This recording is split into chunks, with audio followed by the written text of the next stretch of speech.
අයිබෝවන් සුබ සන්ධ්‍යාවක් අපේ සතියන්ත ඉරිදාවේ සුපුරුදු ලෙස මේ සූදානම් වෙන්නේ ඉරිදා සිත්නේ තසපුව වැඩසටහන ආරම්භ කරන්නට. අදත් ගෞරව නමස්කාර පූර්වකව ඔබේ සිත් සුවපත් කරමින් ඒ දහම් අමා ඔසුව ජීවිතයට ලං කරන්නට ඇරයුම් කළේ බෙලිහුල්ලොය සීල සමාහිත ආරණ්‍ය සේනාසන වාසී පූජනීය වන්දනීය බලංගොඩ රාධ ස්වාමීන් වහන්සේටයි. උන්වහන්සේ ගෞරව නමස්කාර පූර්වකව පිළිගෙන ඉරිදා සිත්නෙත් අසපුවේ ධර්මානුශාසනාව ආරම්භ කරන්නටයි සූදානම් වෙන්නේ. අපි හැමදිනම බුදුබණ අහන්නට සූදානම් වෙමු. පූජනීය බලංගොඩ රාධ ස්වාමීන් වහන්සේට ඇරයුම් කරනවා ධර්මානුශාසනාව පැවැත්වීම සඳහා. අවසරයි ස්වාමීන් වහන්සේ. සාදු සාදු සාදු. සමන්ත චක්කවාලේසු අත්‍රා ගච්ඡන්තු දේවතා සද්ධම්මං මුනි රාජස්ස සුනන්තු සග්ග මොක්ඛදම් ධම්ම ශ්‍රවණ කාලෝ අයං භදන්තා ධම්ම ශ්‍රවණ කාලෝ අයං භදන්තා ධම්ම ශ්‍රවණ කාලෝ අයං භදන්තා සුවිසුද්ධ සීලේසු සින්ධූපමස්ස සමාධි ධම්මේසු පඨවි සමස්ස අනන්ත ඥානේසු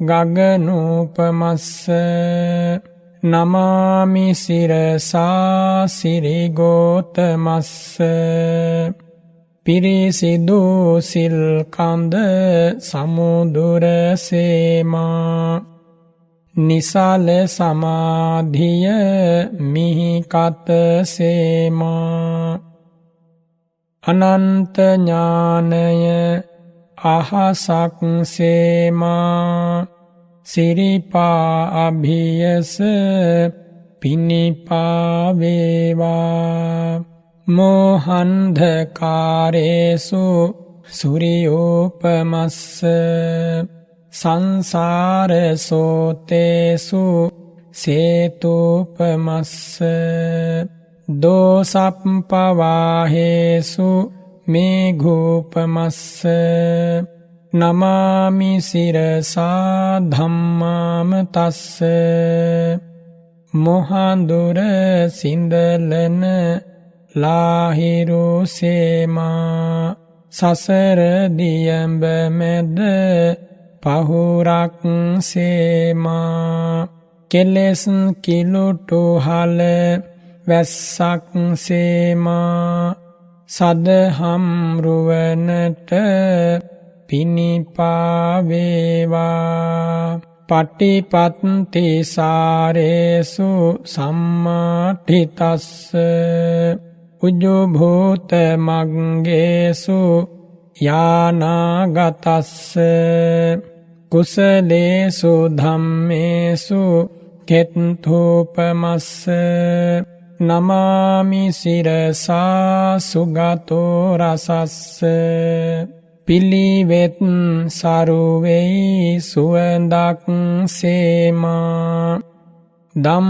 රස දනවයි මිහිරක් සේමා පින් ගඟ ගලනා නිම්නය සේමා මහා සංගරුවනට පිනිපා වේවා සාධු සාධු සාධු නමෝ තස්ස භගවතෝ අරහතෝ සම්මා සම්බුද්දස්ස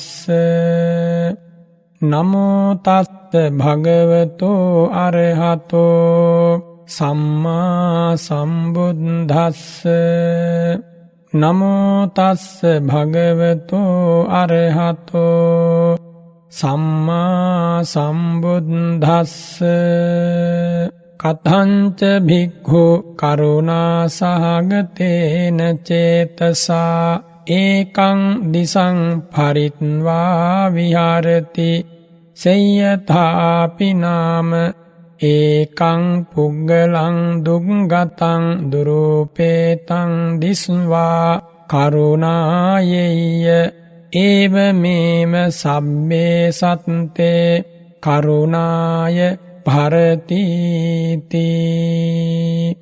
අතිපූජනීය මහා සංඝරත්නයෙන් අවසරයි ශ්‍රද්ධාවන්ත පින්වතුනි, හැම දිනාටම නිදුක් නිරෝගී සුව දීර්ඝායුෂ ලැබේවා කියලා මම පළමු කොට මහා සංඝරත්නය වෙනුවෙන් ආශිර්වාද කරනවා, ප්‍රාර්ථනා කරනවා. බුදුරජාණන් වහන්සේගේ ආශ්චර්යමත් ජීවිතයෙන් සුවපත් වූ ලෝ සතුන් අතර ඔබත් මාත් ලද සැනසීම, ඔබත් මාත් ලැබූ ශාන්තිය ඔබටත් මටත් යම් පමණකින් හෝ වැටහෙනවා. බුදුරජාණන් වහන්සේගේ නිමක් හිමක් නැති මහා කරුණාවත්, අසීමිත මහා මෛත්‍රියත්, අහසසේ අනන්ත මහා ප්‍රඥාවත් කියන මෙන්න මේ ධර්මතා සමූහය එකතැන් වූ විරාගී හදවතෙන් පැන නැගුණ මේ උත්තම ධර්මය යමෙකුගේ ජීවිතයට මුණ ගැහෙනවා නම් වාසනාවන්තම මොහොත එයයි ඔහුගේ හෝ ඇයගේ ජීවිතයේ. ඔබ සතුටු වෙන්නට ඕන මේ වගේ මොහොතක මිහිරි බණපදයක් අසන්නට තරම් මටත් වාසනාව පෑදුනා කියලා. අපි අපේ ජීවිතවල මෙතෙක් කල් සංසාරේ අගය කළේ සැබවින්ම අගයක් නැති දේවල්. වටිනාකම දුන්නේ, තැන දුන්නේ සැබවින්ම වටිනාකමක් නැති දේවල් වලට. බැලූ බැල්මට වටිනා දේවල් හැටියට පෙනෙන බොහෝ දේවල් වල සැබෑ වටිනාකමක් නෑ කියන කාරණේ වැටහෙන්නේ බොහෝ කල් ගත වෙලා. අසරණ දෙවි මිනිසුන් එවට වසඟ වෙලා දුකට විපතට පත් වුණාට පස්සෙයි ඔවුන් තෝරාගන්නේ මම ලොකු මුලාවක වැටුණා කියලා. ඔබෙත් මගෙත් ඇස, කන, නාසය, දිව, කය, සිත කියන මේ ආයතන 6, එවැගේම රූප, ශබ්ද, ගන්ධ, රස, පොට්ටබ්බ ධම්ම කියන බාහිර ආයතන 6. මෙන්න මේ ද්වාදස ආයතන හේවත් ආයතන 12 අපි අපේ ජීවිතවල වටිනා දේවල් හැටියට සැලකුවා. කවදා පටන්ද කෙලවරක් නැති සංසාර ගමනේ බොහෝම ඈතක පටන් මේ මොහොත දක්වා ඇස, කන, නාසය, එවැගේම රූප, ශබ්දාදිය මම, මගේ, මට අයිති කියලා හිතලා ඒ වෙනුවෙන් නොඑක් විදිහේ ආකල්ප, සංකල්ප ගොඩ නැගුවා. ඒව තුල ජීවත් වෙන්නට හැදුවා. එතුලින් සැනසීම හෙව්වා. එතුලින් ආදරය, කරුණාව, රැකවරණය හෙව්වා. එතුලින් අජර අමෘත භාවය හෙව්වා. ලැබුණද? කවදාකවත් ලැබුණේ නෑ, ලැබෙන්නේත් නෑ. ඇයි ඒ කුමක් නිසාද? ජාති ධර්ම, ජරා ධර්ම, ව්‍යාධි ධර්ම, මරණ ධර්ම, ශෝක පරිදේව, දුක්ඛ දෝමනස් උපායාස ධර්ම වලින් අද අජාති අජර අව්‍යාධි අමත සැනසීමක් නොලැබෙන නිසා. තුන් ලොවක් සනහාලෝ බුදුරජාණන් වහන්සේ ඔය කාරණය තෝරා දුන්නේ, පහදා දුන්නේ හදමැදුරේ උතුරා ගිය අසීමිත කරුණාවකින්. බුදුරජාණන් වහන්සේ ලෝ සතුන් වෙත ලබා දුන් අසීමිත රැකවරණයත්, අසීමිත සාන්තියත් අද පවා විද්‍යමානයි, ජීවමානයි. බුදුරජාණන් වහන්සේ නම් වූ අසහාය ශාස්ත්‍රූන් වහන්සේ වෙත දෑත ඔසවන්නට ලැබීම සම්බන්ධයෙන් ඔබද මාද අනේක වාරයක් අසීමිත සතුටකින් යුක්ත විය යුතුයි. බුදුරජාණන් වහන්සේ වන්නට මොනව කතා කරන්නද, මොනව අසන්නද? මේ ඇහෙන සෑම බණපදයකින්ම ඔබගේ හදවත නිවෙන හැටි, ශාන්ත වන හැටි, තැන්පත් වන හැටි ඔබටම පැහැදිලි. මේ ඇහෙන වචනයක් පාසා ඔබේ සිත දහම් ප්‍රීතියෙන් ඉපිල යන හැටි ඔබටම ප්‍රත්‍යක්ෂයි. ඇසීම් මාත්‍රයෙන්, සිතීම් මාත්‍රයෙන් අහෝ එවන් සැනසීමක් ලැබෙනවා නම් මේ උතුම් දහමේ අභ්‍යන්තර ශාන්තිය විඳින දවසට මොන තරම්නම් සුවයක් ඔබ හදවතට දැනේවිද? විශ්වාස කරගන්න, අදහාගන්න, පිළිගන්න, දරාගන්න, පුරුදු කරන්න බුදුරජාණන් වහන්සේගේ ධර්මය. එවැගේම අදහාගන්න, විශ්වාස කරන්න, ශ්‍රද්ධාව පිහිටුවා ගන්න ඒ භාග්‍යවතුන් වහන්සේ විරාගී හදමඩලකින් යුක්තවයි මේ අමා ධර්මයේ දේශනා කළේ. බලවත්සේ, දැඩිසේ ශ්‍රද්ධාව පිහිටුවා ගන්න සියල්ලෙන් සියල්ල ඒ භාග්‍යවතුන් වහන්සේ අවබෝධ කරලයි මේ අමා ධර්මයේ දේශනා කළේ.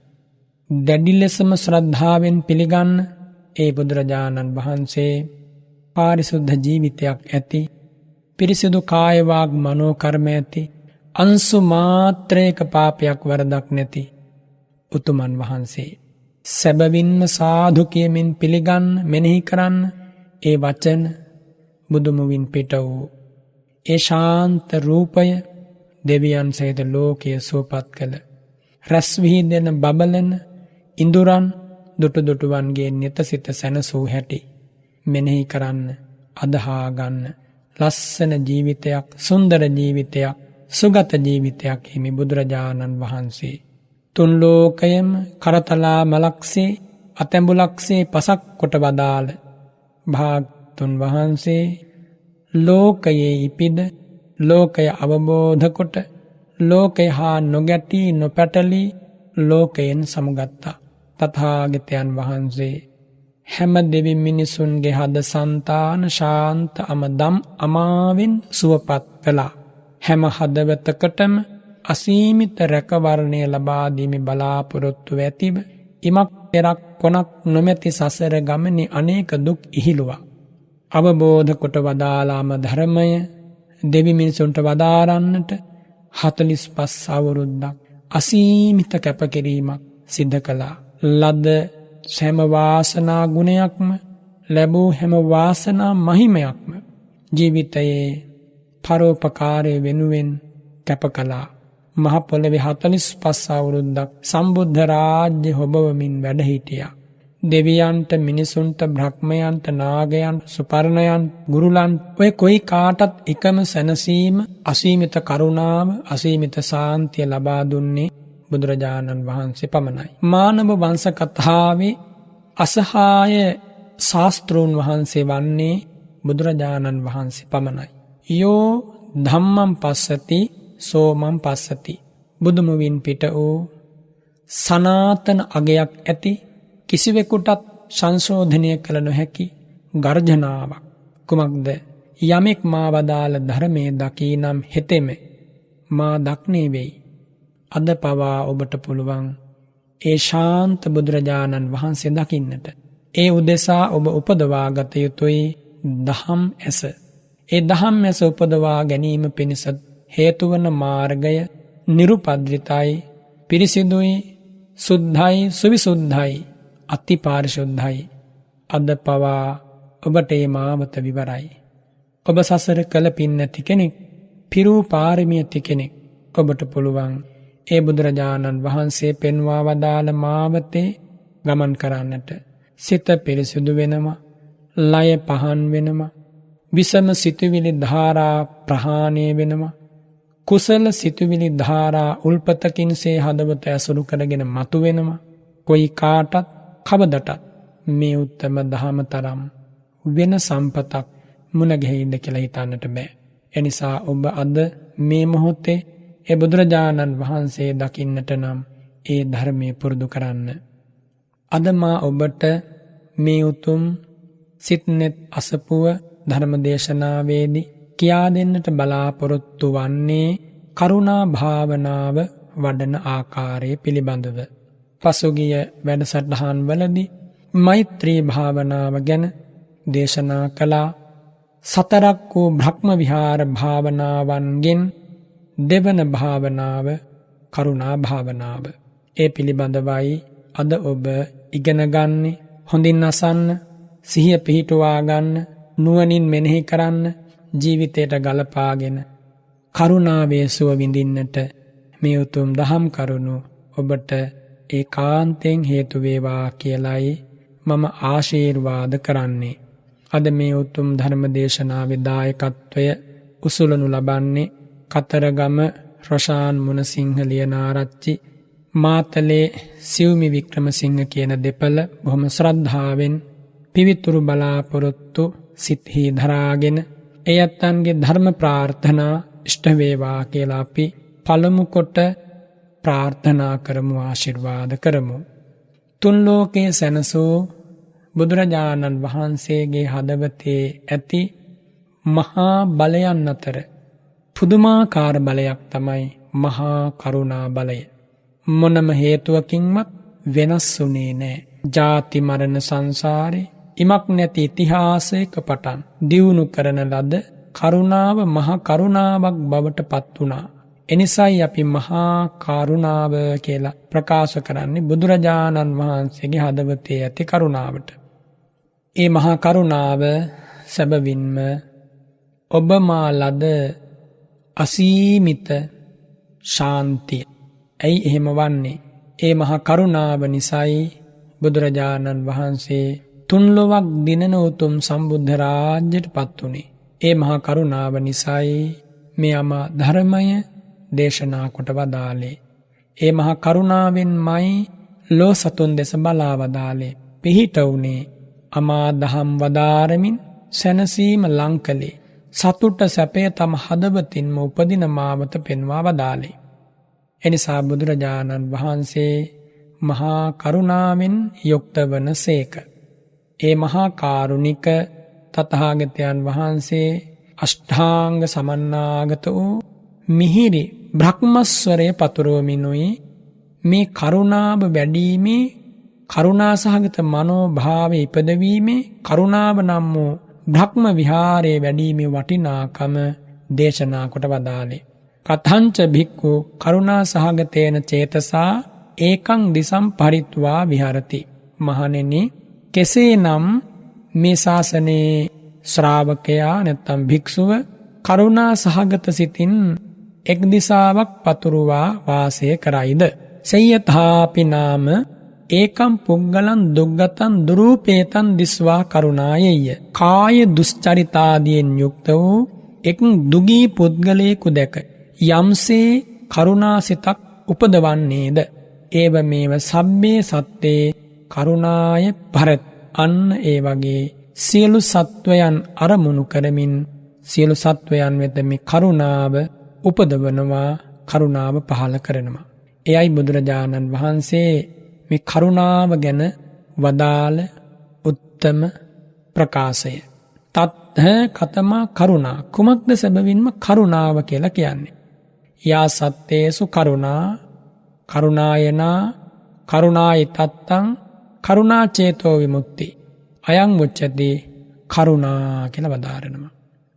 සත්වයන් කෙරෙහි යම්බඳු කාරුණික බවක්, කාරුණිකත්වයක් දක්වන ආකාරයක්, කාරුණික භාවය උපදවන ආකාරයක් වේනම් අන්නේට තමයි කරුණාව කියලා කියන්නේ. ඒ කාරණය තව දුරටත් විස්තර කළොත් පරදුක්ඛේ සති සාධූනං හදය කම්පනං කරෝතීති කරුණා කියලා වදාරනවා.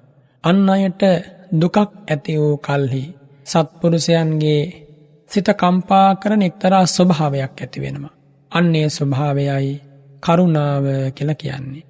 ද්වේෂය නෙමෙයි, අරමුණේ ගැටීම නෙමෙයි, කුසල සහගත චිත්තෝත්පාදයක් හා සහජාතවයි මේ කරුණාව නම් වූ මනෝභාවය පහළවන්නේ. පරදුක්ඛං හිංසති විනාශේති කරුණා කියලත් වදාරනවා. අන් අයගේ දුක නැති කරනවා, අන් අයගේ දුක ඉවත් කරනවා කියන අර්ථයෙන් කරුණාව කියලා කියන්නට පුළුවන්. දුක්ඛිතේසු පරණ වශයෙන් පසාරීයති इति කරුණා කියලත් වදාරනවා. දුක්පත් වූ සත්වයන් කෙරෙහි පැතිරවීම වශයෙන් විහිදුවනවා කියන කරුණින් කරුණාව කියලා වදාරනවා. බුදුරජාණන් වහන්සේගේ කරුණාව මහා කරුණාවනේ. මහති කරුණා මහා කරුණා මහත්වෝ කරුණාව මහා කරුණාව. එය හිමිවන්නේ තථාගතයන් වහන්සේට පමණයි. ඉන් මෙපිට කෙනෙකුට ඒ මහා කරුණාව හිමිවන්නේ නැහැ.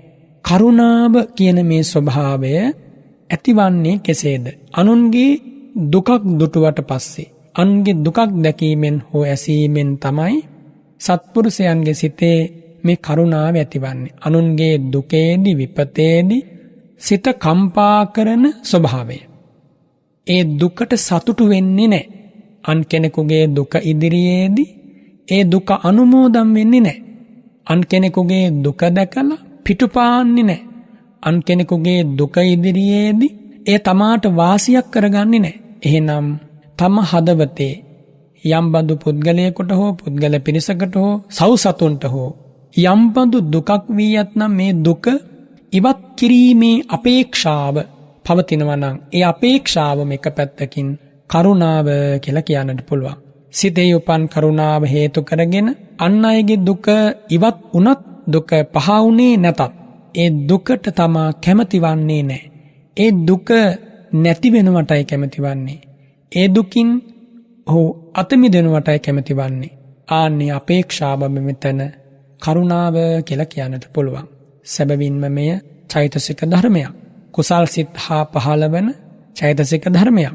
යමකුගේ ජීවිතයට දුකක් විපතක් ඉපදුනාට පස්සේ ඒ දුක විපත නැති කරන්නට යම්බඳු උපකාරයක් කරන්නට පුළුවන් පසුබිමක නම් ඔබ ඉන්නේ ඒකාන්තයෙන් අන් අයගේ දුක දුරු කිරීම වෙනුවෙන් ඒ සඳහා ඔබට හැකි දායකත්වයක් සැපිය යුතුයමයි මේ කරුණා භාවනාව වඩන පුද්ගලයා. කරුණා සහගත කාය කර්ම, වචී කර්ම, මනෝ කර්ම කියන ත්‍රිත්වයම සම්පාදනය විය යුතුයි මේ කරුණා භාවනාව තුළ. එහෙම වුණොත් තමයි කරුණා භාවනාව සැබෑම කරුණා භාවනාවක් වන්නේ. කරුණා සහගත වචන, කරුණා සහගත කාය කර්ම. අපි හිතමුකෝ දුකටපත් වෙච්ච ලෙඩක් දුකක් හැදිච්ච කෙනෙකුට කරුණාවෙන් ආමන්ත්‍රණය කරලා ඒ පුද්ගලයාට උපස්ථාන කරනකොට අන්න කාරුණික වචන, කාරුණික කාය කර්ම පහළ වෙනවා. ඒ දෙකත් සමගම කාරුණික සිතුවිලි ඒ හදවතේ පහළ වෙනවා. කාරුණික සිතුවිලි ඇති කර ගැනීම, කාරුණික වචන සහ කාය කර්ම ඇති කර ගැනීමටත් වඩා තරමක් අමාරුයි, අපහසුයි. කෙනෙකුට අතුලාන්තේ කරුණාවක් නැතුව වුණත් කරුණා සහගත වචන කතා කරන්නට පුළුවන්. කරුණා සහගත හැසිරීම පෙන්වන්නට පුළුවන්. හැබැයි මේ කියන කරුණා භාවනාව වැඩිීමේදී ඒ මානසිකත්වය නෙමෙයි දියුණු කරන්නේ. හදවතින්ම උපදින, ඉපිදී මතුවන, මතුවී පැතිරෙන අන් අයගේ දුක ඉදිරියේ කම්පා වීමේ ස්වභාවයෙන් යුක්ත වීම නම් වූ මනෝභාවයයි මෙහිදී කරුණාව කියලා බුදුරජාණන් වහන්සේ වදාරන්නේ. මේ විදිහට කරුණා භාවනාව ප්‍රගුණ කරන යෝගාවචරයා මෛත්‍රී භාවනාව ප්‍රගුණ කර තිබේ නම් එය කරුණා භාවනාව ප්‍රගුණ කිරීම පිණිස අතිශය උපකාර වෙනවා. එනිසා කරුණා භාවනාව වඩන්නට බලාපොරොත්තු වෙනවා නම් මෛත්‍රී භාවනාවත් යම් පමණකින් දියුණු කරගෙන තිබීම ඊටාම වැදගත් වෙනවා. මේ කරුණාව මේ ස්වභාවය හඳුනාගත යුතුයි. අනුන්ගේ දුක් දුරු කරන ආකාරයෙන් පැවැත්ම තමයි කරුණාවේ සාමාන්‍ය ලක්ෂණය.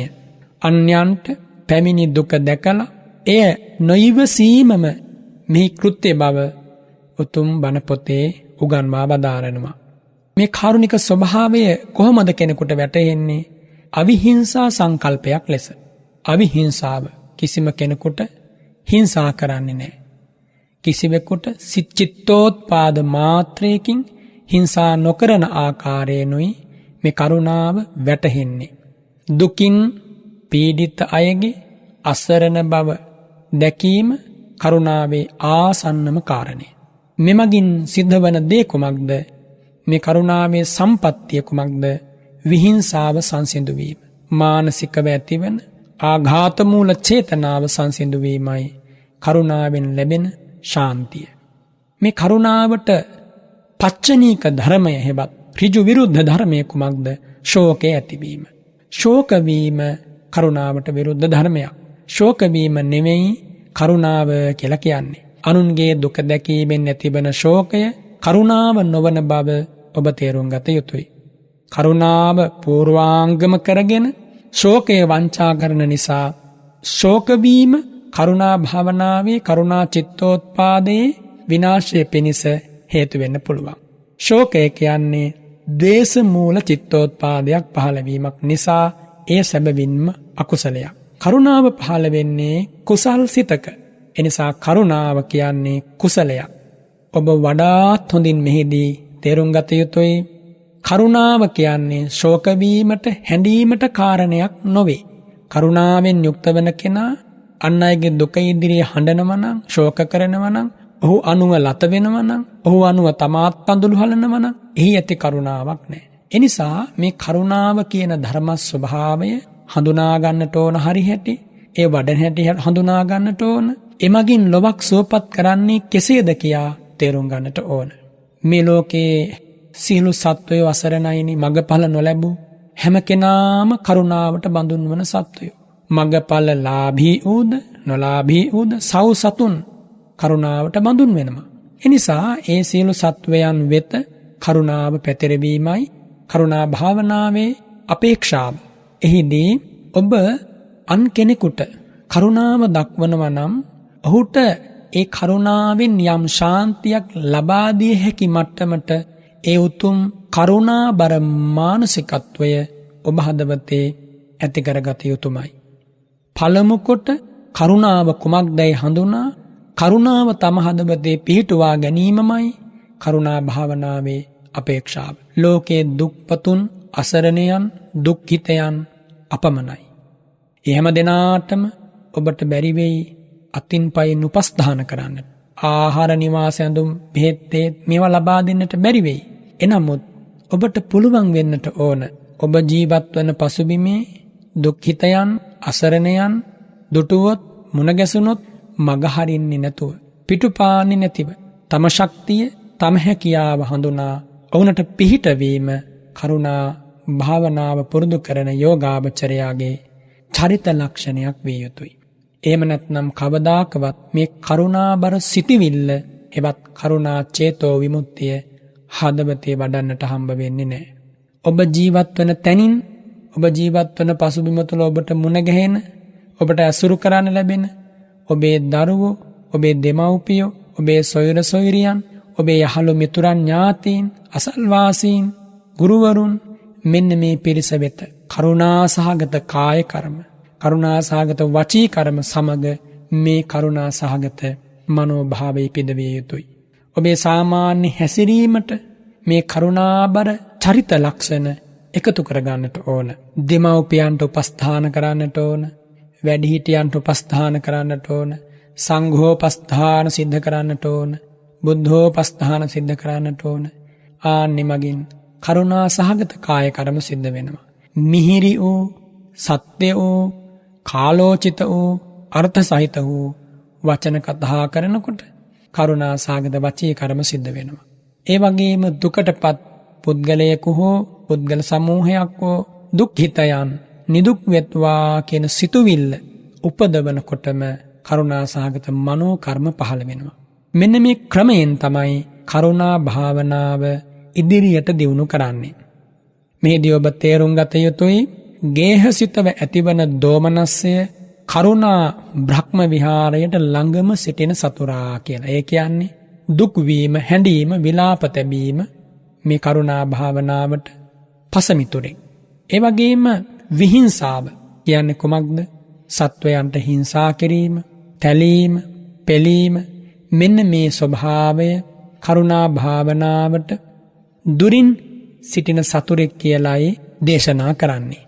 ඒ කරුණ හොඳට හඳුනාගෙන කරුණා භාවනාව වඩන ඔබ පළමු කොට කරුණාවෙන් තොරවීමේ හෙවත් අකාරුණිකත්වයෙහි ආදීනව විපාක සලකන්නට ඕන. ඒ වගේම කරුණාවෙන් යුක්ත වීමේ වටිනාකම ආනිසංස පළමු කොට ඊතා හොඳින් සලකන්නට ඕන, හිතට ගන්නට ඕන. මේ ලෝකයේ ඉන්නවා බොහෝ පුද්ගලයෝ. ඒ අය තමන්ගේ අත්වලින්, පාවලින්, කැටකැබිලිති වලින්, අවි ආයුධ වලින්, දඬු මුගුරු වලින් ලෝකයේ අන්‍යයන්ට හිංසා කරනවා, පීඩා කරනවා. එහෙම ස්වභාවයෙන් ජීවත්වන ඇත්තෝ මුණ ගැහෙනවා. ඒ අකාරුණික පුද්ගලයා ඒ හැසිරීම නිසා මේ ලෝකයේදීම ඇතැම් විට මහා දුකකට පත් වෙනවා. හිරේ විලංගුවේ වැටෙනවා. ඒ වගේම ගුටි බැට කන්නට සිද්ධ වෙනවා. තාඩන පීඩන ඔහුට එල්ල වෙනවා. අපවාද නින්දා එල්ල වෙනවා. මහා දුකක් විඳින්නට සිද්ධ වෙනවා. ඒ වගේම මරණින් මතු දුගතිය වැටෙන්න සිද්ධ වෙනවා. මේ අකාරුණික ක්‍රියාකාරකම් නිසා, නැත්තම් හිංසන ස්වභාවය, විහිංසාව කියන මේ ස්වභාවය නිසා එබඳු දුක් විපත් ඇති වෙනවා. මේ ලෝකේ ජීවත් වන යම් පුද්ගලයෙක් පරපණ නසනවා නම්, ඒ වගේම අන්‍යයන්ගේ වස්තු විනාශ කරනවා නම්, අන්‍යයන්ට අලාභය පිණිස පිළිපදිනවා නම්, ගම් නියම් ගම් නගරාදිය සොර පැහැර ගන්නවා නම්, ඒ වගේම බොහෝ දෙනාට අවැඩ පිණිස, නිന്ദා පිණිස, අවාසය පිණිස කටයුතු කරනවා නම්, එහෙම නැත්නම් අන්‍යයන්ගේ දොස් වැරදි මෙව මතු කර කර ඔවුන් පහත් කරලා කතා කරනවා නම්, මෙන්න මේ විදිහින්, මෙන්න මේ ආකාරයෙන් කාට හෝ හිංසාවක් කරනවා නම්, මානසිකව පීඩනයක් කරනවා නම්, කායිකව පීඩනයක් කරනවා නම්, අන්නේ හිංසන ස්වභාවය තුළ ඒ පුද්ගලයාට, ඒ හිංසා කරන පුද්ගලයාට මේ ජීවිතේ කොයියම්ම මොහොතක හෝ විපාකයකට, දුකකට මුහුණ දෙන්න සිද්ධ වෙනවා. ඇතැම් විට ඔහුගේ ධනය විනාශ වෙනවා. ඇතැම් විට ඔහුගේ ඥාතීන් ඔහුට අහිමි වෙනවා. ඔහුගේ දුවා දරුවෝ, ස්වාමි භාර්යාවරු ඔහුට අහිමි වෙනවා. බලවත් කායික පීඩා හැදෙනවා, රෝගාබාධ හැදෙනවා. නොයෙක් අවනම්බු විඳින්නට සිද්ධ වෙනවා. මහා අපකීර්තියක් ලබන්න සිද්ධ වෙනවා. සමහර ඇත්තෝ එහෙම සතුන්ට හිංසා පීඩා කරන, අන් අයට තලන පෙළන කටයුතු කරනකොට නොයෙක් විදිහේ බිය තැති ගැනීම ඇති වෙනවා. පිරිසක් මැදට යන්නට බෑ විසරදව. එයා මැරෙන වෙලාවේ සිහිමුලා වෙනවා. මරණින් මත්තේ සතර අපාය උපදිනවා. අන්ත දුක් විඳින්න සිද්ධ වෙනවා සතර අපාය උපදිනා. කවදා හෝ දවසකේ පාපයේ ගෙවලා මනුස්ස ලෝකයට ආවොතින් ඒ සත්ව හිංසාව කරපු, අන් අය පීඩණයටපත් කළ, තාඩනයටපත් කළ, හෙලා තලා කතා කළ පුද්ගලයා පහත් කුලයක උපදිනවා. ලාමක ಜಾති ඇත්තෙක් වෙනවා. ඒ වගේම බලන්න බැරි තරම් විරූප වෙනවා. බොහෝ ලෙඩ රෝග බහුලයි. උපන්දා පටන් ලෙඩ ඇඳේ. ඇයි මේ? සත්වයන්ට ಜಾතිත් හිංසා කළා. ඒ වගේම ඔහුට කෑම බීම ඇඳුම් පැළඳුම් බොහෝම සොච්චමයි ලැබෙන්නේ. අන්ත දිලිඳු වෙනවා. අඩු වයසින් මැරිලා යනවා. මෙන්න මේවා මේ කරුණාවෙන් තොරවීමේ මෙලොවට පරලොවට ලැබෙන ආදීනව. මෙන්න මේ කරුණු හොඳින් හිතට ගාවද්ද ගන්නට ඕන, මෙනෙහි කරන්නට ඕන. ඒ වගේම කරුණාව වැඩිීමේ, කාරුණිකත්වයේ ආනිසංසන් සලකන්නට ඕන. කරුණා භාවනාවෙන් ලැබෙන ආනිසංස මෙතෙකයි කියලා කියන්නට බෑ. කෝටි ගණන් ಜಾතිවල පුරුදු කරන ලද මහා කරුණා සමාපatti ඥානෙ හිමි අප භාග්‍යවත්ෝ අරහත්ෝ බුදුරජාණන් වහන්සේ දවසකට අවම වශයෙන් දෙවරක් සූවිසි කෝටි ලක්ෂ වාරයක් මහා කරුණා සමාපත්තියට සම්වදිනවා. ඇයි ඒ සමවදින්නේ? ලෝකයක් සුවපත් කිරීමේ බලාපොරොත්තුවෙන්.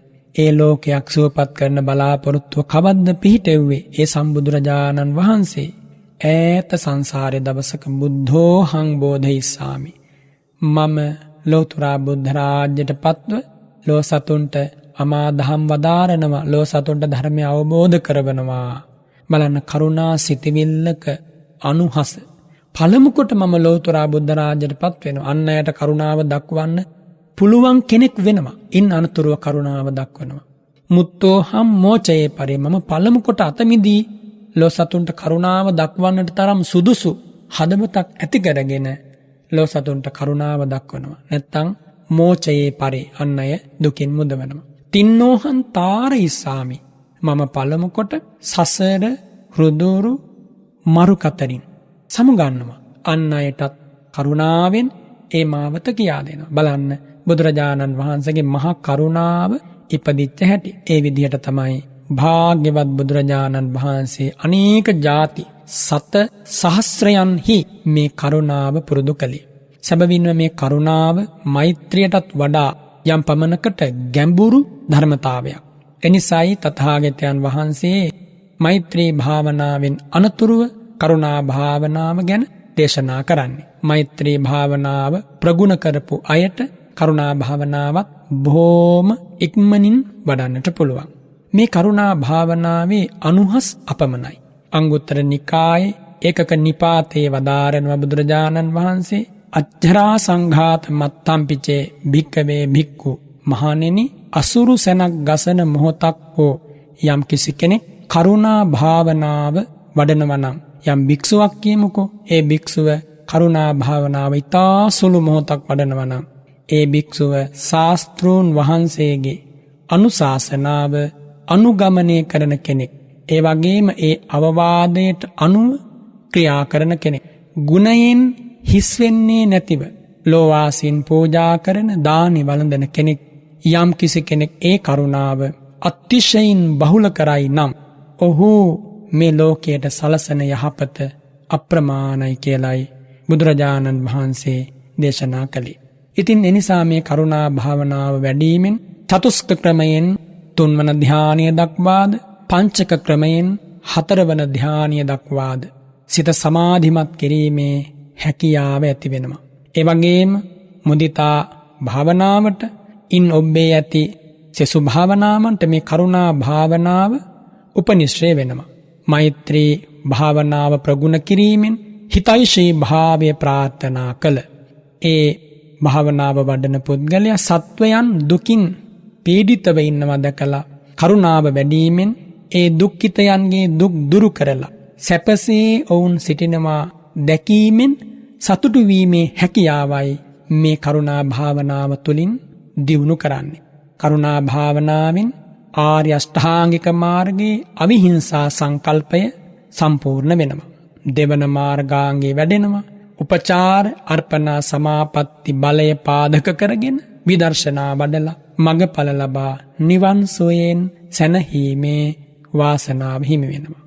මෛත්‍රී භාවනාවෙහි බුදුරජාණන් වහන්සේ 11 ආනිසංසයක් වදාලානි. සුඛං සුපති සුඛං පටිබුද්ධති ආදී වශයෙන් ඒ සියලු ආනිසංස මේ කරුණා භාවනාවෙන් ලැබෙනවා. ඉතින් ඒ නිසා ඒ විදිහට මේ කරුණා භාවනාවෙන් සැලසෙන සිත අප්‍රමාණයි කියලා ඔබ පළමු කොට අවබෝධ කරගෙන කරුණා භාවනාවේ වටිනාකම, කරුණා භාවනාවේ අනුහස, කරුණා භාවනාවෙන් ඔබට අන්‍යයන්ට මෙලොවට පරලොවට සැලසෙන ශාන්තිය හොඳට මෙනෙහි කරලා බොහොම සාදර භක්තියෙන් යුතුව ආදර ගෞරවයෙන් යුතුව මේ කරුණා භාවනාවත් වඩන්නට පුහුණු වෙමු. මේ ලැබිච්ච ජීවිතයේ මේ වගේ වටිනා ගුණ ධර්ම දියුණු කරගන්නවා හැර වෛරීන් අතර තිරිසංගත ලෝකයක වෙන යම් අභාව්‍ය තැනක උපන්න කවදා කරුණා භාවනාව වඩන්නද? කරුණා භාවනාවක් ගැන හිතන්නවත් පුළුවන්ද? ඉතින් එනිසා මේ භාවනාව වඩනකොට පළමු කොට ප්‍රිය පුද්ගලාදීන් කෙරෙහි කරුණාව වඩන්නට යන්නේ නැහැ. ප්‍රිය පුද්ගලයෝ කෙරෙහි මෛත්‍රිය වඩනකොට ඒ මෛත්‍රිය රූහණය නොවන හැටි ක්‍රමානුකූලවයි ඒ මෛත්‍රිය රූහණය වන විදිහට මෛත්‍රිය වඩන්නට ඕන කියලා අපි ඒ කාරණා සිහිපත් කරලා දුන්නා. මේ කරුණා භාවනාවේදී එබඳු ප්‍රිය පුද්ගලයන් කෙරෙහි අතිප්‍රිය පුද්ගලයන් කෙරෙහි පළමු කොට කරුණා භාවනාව පුරුදු කරන්නේ නැහැ. ඒ වගේම වෛරී පුද්ගලයෝ ඉන්නවා නම් එහෙම කෙනෙක් කෙරෙහි පළමු කොට කරුණා භාවනාව වඩන්නේ නැහැ. ඒ වගේම මියගිය පුද්ගලයන්, ලිංග විෂභාග පුද්ගලයන් ඒ අත්ව පිළිබඳවත් පළමු කොට කරුණාව වඩන්නේ නැහැ. එහෙනම් පළමු කොට කෙබඳු පුද්ගලයෙකුටද කරුණාව වැඩි යුත්තේ? බුදුරජාණන් වහන්සේ විභංග පාළියේදී වදාරනවා සිළු දෙනාට පළමුවම කරුණා කළ යුතු ආකාරය ඇති අතිශයින්ම දුකට පැමිණිච්ච, ඒ කියන්නේ කාය දුස්චරිතාදියෙන් යුක්ත වූ, ඇතැම් විට සිඳින ලද අත්පා ඇති, කබලක් අරගෙන ආහාර පාන යදිමින් ගමන් කරන, ඇතැම් විට අම්බලමක අගුපිලක එහෙම නැත්නම් මහමගක වැතිරිලා, සමහර විට අතින් පයින් තුවාල වලින් පණුවන් වැగిරෙන අන්නේ තත්වයට පත් වෙලා ඉන්න බැගෑපත්ව හඬන විලාප දෙන අන්නේ මගේ දුක්ඛිත කෙනෙකු දැකලා අනේ මේ පුද්ගලයා දුකට පැමිණිලා මේ පුද්ගලයා දුකින් මුදවා ගන්නව නම් හොඳයි කියලා අන්නේ චිත්තෝත්පාදේ උපදවනවා. අනේ මේ පුද්ගලයා දුකින් අත මිදෙනවා නම් අනේ නිදුක් වේවා අන්න උපදිනවා හදවත ඇතුලින් කාරුණික සිතුවිල්ල. ආන්නේ වාගේ පුද්ගලයෙක් දැකලා ඒ අරමුණ හොඳට හිතට අරගෙන නිදුක් වේවා මේ පුද්ගලයා කියන මෙන්න මේ පිවිතුරු හැඟීමයි කරුණාවේ ආරම්භක මූලාරම්භණය හැටියට අපි උපදවන්නේ. එබඳු පුද්ගලයෝ දකින්න නැත්නම් කුමක්ද කළ යුත්තේ? මේ ලෝකේ ඉන්නවා පස්කම් සුව විඳින, ඒ වගේම බොහෝ සැප සම්පත් විඳින, තුන්දොරින්ම පව්කම් කරන අය. නොඑක් විදිහේ පුද්ගලයෝ ඉන්නවානේ. බොහෝ ධනෙ තියෙනවා, සැප සම්පත් විඳිනවා, හැබැයි බරපතල පව්කම් කරමින් තමයි ජීවත් වෙන්නේ. අන්න එහෙම පුද්ගලයෙක් අරමුණු කරගෙන කරුණාව වඩන්නට ඕනි. කොහොමද එහෙම කරන්නේ? අනේ මේ පුද්ගලයා පෙර කළ පින් නැතිව දැන් බොහෝම සුවසේ සැදී පැහැදී පස්කම් සුව විඳිමින් ඉන්නවා. එහෙම වුණත් මෙයා කයිනුත් පව් කරනවා, වචනේනුත් පව් කරනවා, සිතිනුත් පව් කරනවා. මෙහෙම පව්කම් කරලා මේ ලැබිච්ච ලස්සන ජීවිතය අහිමි කරගෙන සතර අපායේ පෙදිලා අනාගතයේ අන්ත දුක් විඳිනවා. දුම්නස් විඳින්න සිද්ධ වෙනවා. අන්න එහෙම හිතලා අනේ මේ පුද්ගලයා කරුණාව ලැබිය යුත්තේ. අනේ මොහු නිදුක් වේවා, නිරෝගී වේවා. අන්නේ ක්‍රමයෙන් ඒ පුද්ගලයා පිළිබඳව කරුණාව උපදිනවා. ඒ විදිහට ඒ බඳු පුද්ගලයෙක් පළමු කොට තෝරාගෙන මේ කරුණා චිත්තෝත්පාදය ඇති කරගෙන ඉන් අනතුරුව ක්‍රමානුකූලව ප්‍රිය පුද්ගලයා කෙරෙහි ඉනික්බිතිව මධ්‍යස්ථයා කෙරෙහි ඉනික්බිතිව තමාට යම් අහිතවත් පුද්ගලයෙක් වේ නම් ඔහු කෙරෙහි මේ විදිහට අර මෛත්‍රී භාවනාව වඩනාකාරයෙන්ම මේ කරුණා භාවනාව ප්‍රගුණ කරන්නට ඕන. මෙසේ කරගෙන යද්දී ඇතැම් විට ක්‍රෝධ සහගත චින්තාවන් උපදින්නට පුළුවන්. එහෙම වුණොත් මෛත්‍රී භාවනාවෙන් ඒ කරුණ සංසිඳවන්නට ඕන. ප්‍රහාණය කරලා නැවත වතාවක් කරුණාව උපදවන්නට ඕන. ඉතින් සංසාරේ පින් කරපු කෙනෙකුට මේක අමාරු දෙයක් නෙමෙයි. අපි හැමදෙනාම බුදුරජාණන් වහන්සේගේ ශ්‍රාවක ශ්‍රාවිකාවන් බවට පත්ුනේ පෙර කරන ලද පින් නැති නිසානේ. ඉතින් ඒ වගේ කෙනෙකුට මේ කරුණා භාවනාව වඩන්නට පුළුවන්. මේ ලෝකේ අපට දැක ගන්න ලැබෙනවානේ ඥාති ව්‍යසන, රෝග භෝග ව්‍යසන මේ වගේ යුක්ත පුද්ගලයෝ. ඒ වගේ දකින්න ලැබෙන, එහෙම නැත්නම් අපට අහන්න ලැබෙනවා අසවලා හෝ අසවල් පිරිස හෝ මෙහෙම දුකටපත් වෙලා කියලා. ඒ විදිහට හිතලත් ඒ පුද්ගලයෝ නිදුක් වේවා ආදී වශයෙන් මේ කරුණා භාවනාවට අරමුණක් ගන්නට පුළුවන්. ඒ වගේම මේ ලෝකේ ඉන්නවා බොහොම හොඳ අය, ගුණ යහපත් අය, සත්පුරුෂයෝ ධර්මයේ විනය හැසිරෙනවා. ඒ අය දැකලත් අපට පුළුවන් කරුණාව උපදවන්න. කොහොමද? මේ ජීවිතයේ කොයි විදිහට ජීවත් වුණත් අනේ මේ අය මගඵල ලබලා නැත්නම් මාර්ගඵල ප්‍රතිවේධයක් සිද්ධ කරලා නැත්නම් එයාට ඒකාන්තයෙන් කවදා හෝ දවසක මේ සසර ගමන තුල දුකට වැටෙන්න සිද්ධ වෙනවා, නිරේ වැටෙන්න සිද්ධ වෙනවා. එනිසා ඔවුනුත් සැබවින්ම කරුණාවට බඳුන් වන සත්වයා. මෙන්න මේ විදිහට මුලපටන් මේ කරුණාව ක්‍රමානුකූලව දියුණු කරන්නට ඕන. නැවත මා ඔබට කියන්නම්, අන්ත වූ අසරණියෙක් දැකලා යම්සේද කරුණාව උපදවන්නේ අන්නේ අරමුණගෙන කොහොමද නිදුක් වේවා, නිදුක් වේවා, නිදුක් වේවා කියන පැතුම හදවතේ උපදවන්නේ. අන්නේ ක්‍රමයෙන් ඒ අහිංසකයා කෙරෙහි එහෙම කෙනෙක් හොයාගන්න බැරි නම් පංච දුස්චරිතය කරන සැප සම්පත් විඳින කෙනෙක් කෙරෙහි එහෙම කෙනෙකුත් නැත්නම් ඔබට අසන්නට හෝ දකින්නට හෝ ලැබෙනවා යම් බඳු ව්‍යසනයකටපත් වෙච්ච කෙනෙක්. එහෙම කෙනෙකුත් සොයා ගන්නට නැත්නම් සැපසේ හොඳින් ඉන්න කෙනෙක් එහෙම ගත්තත් කමක් නැහැ. මේ කියපු ආකාරයෙන් තාම වැදගත් වන්නේ කරුණාව ඉතා ඉක්මනින් දියුණු කළ හැකි වන්නේ අර අන්ත අසරණ දුකටපත් වෙච්ච මුලින් කියපු ලක්ෂණ වලින් තියෙන පුද්ගලයෙක් තෝරා ගැනීම. එවන් පුද්ගලයෝ මේ ලෝකයේ දකින්නට බොහොම සුලභයි. එනිසා අපට ඒ ආකාරයෙන් ඒ කාරණාව ප්‍රගුණ කරන්නට පුළුවන්. ඒ වගේම මේ ලෝකේ දුකටපත් වෙලා ඉන්න මිනිස්සු හෝ තිරිසංගත සතුන් හෝ දැක්කට පස්සේ බොහෝ සෙයින් කෙනෙකුට ඇති වෙනවා අනේ මෙයා දුක් විඳිනවානේ, මෙහෙම විඳෝ ඉන්නවට වඩා හොඳයි මිය පරලව යන එක කියලා. එහෙම හිතනවා නම් එතන කරුණාවක් උපදින්නේ නැහැ, ද්වේෂයක් උපදින්නේ. තමාට අරමුණ රුස්සන්නේ නැති නිසා, ඒ අරමුණෙන් තම හදවත කම්පණය වෙන නිසා, නැත්තම් ද්වේෂ සහගත වෙන නිසායි ඔහු කල්පනා කරන්නේ. එහෙම නැත්තම් අනේ අනිච්චං මේක තමයි සංසාරේ හැටි. එහෙම හිතනවා නම් ඒත් කරුණාසිතුවිල්ල උපදින්නේ නැහැ. අනේ මේ ඔක්කොම සිද්ධ වෙන්නේ කර්මයටනේ, කර්මයෙන් හින්දා එහෙම සිද්ධ වෙන්නේ. එහෙම නැත්නම් අනේ මේ ඇත්තට මෙහෙම වෙලා මදි ආදී වශයෙන් යම් කෙනෙක් එහෙම හිතනවනම් ඒත් කරුණාව උපදින්නේ නැහැ. එහෙනම් කරුණාව උපදින්නේ කොහොමද? සත්පුරුෂයෙක් හැටියට ඒ පුද්ගලයාගේ දුක විපත දිහා බලන්නට පුළුවන්. එහෙනම් ඔබ සත්පුරුෂයෙක් ලෙස ඒ වගේ පුද්ගලයෙක් දිහා බලන්නට පුරුදු වෙන්නට ඕන. එහෙම බලලා ඒ අරමුණ හොඳට හිතට අරගෙන අපි හිතමුකෝ මහා මග්ගක ගමන් කරනකොට හදිසියෙම ඒ බඳු දුකටපත් වෙච්ච යාචකත්වයෙන් ජීවත් වන ඔය කීප විදිහේ අසරණ කෙනෙක් ඇති වෙන්න පුළුවන්.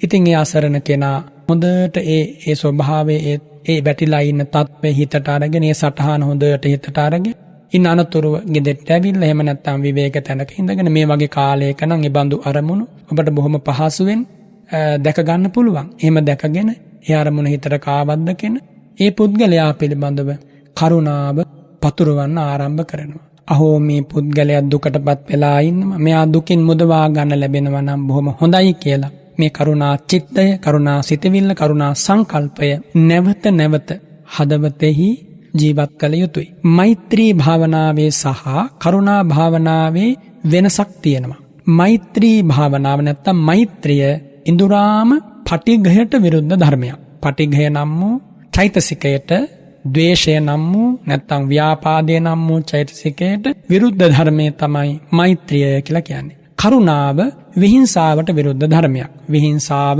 කියන මේ ධර්මය පරමාර්ථ වශයෙන් ගත්තොත් ද්වේෂ සහගත දේශයම තමයි. සුවදුක් ආදී භේදයක් නැතුව සියලු සත්වයන් මිත්‍රත්වයෙන් අරමුණු කිරීම තමයි මේ මෛත්‍රියේ ස්වභාවය.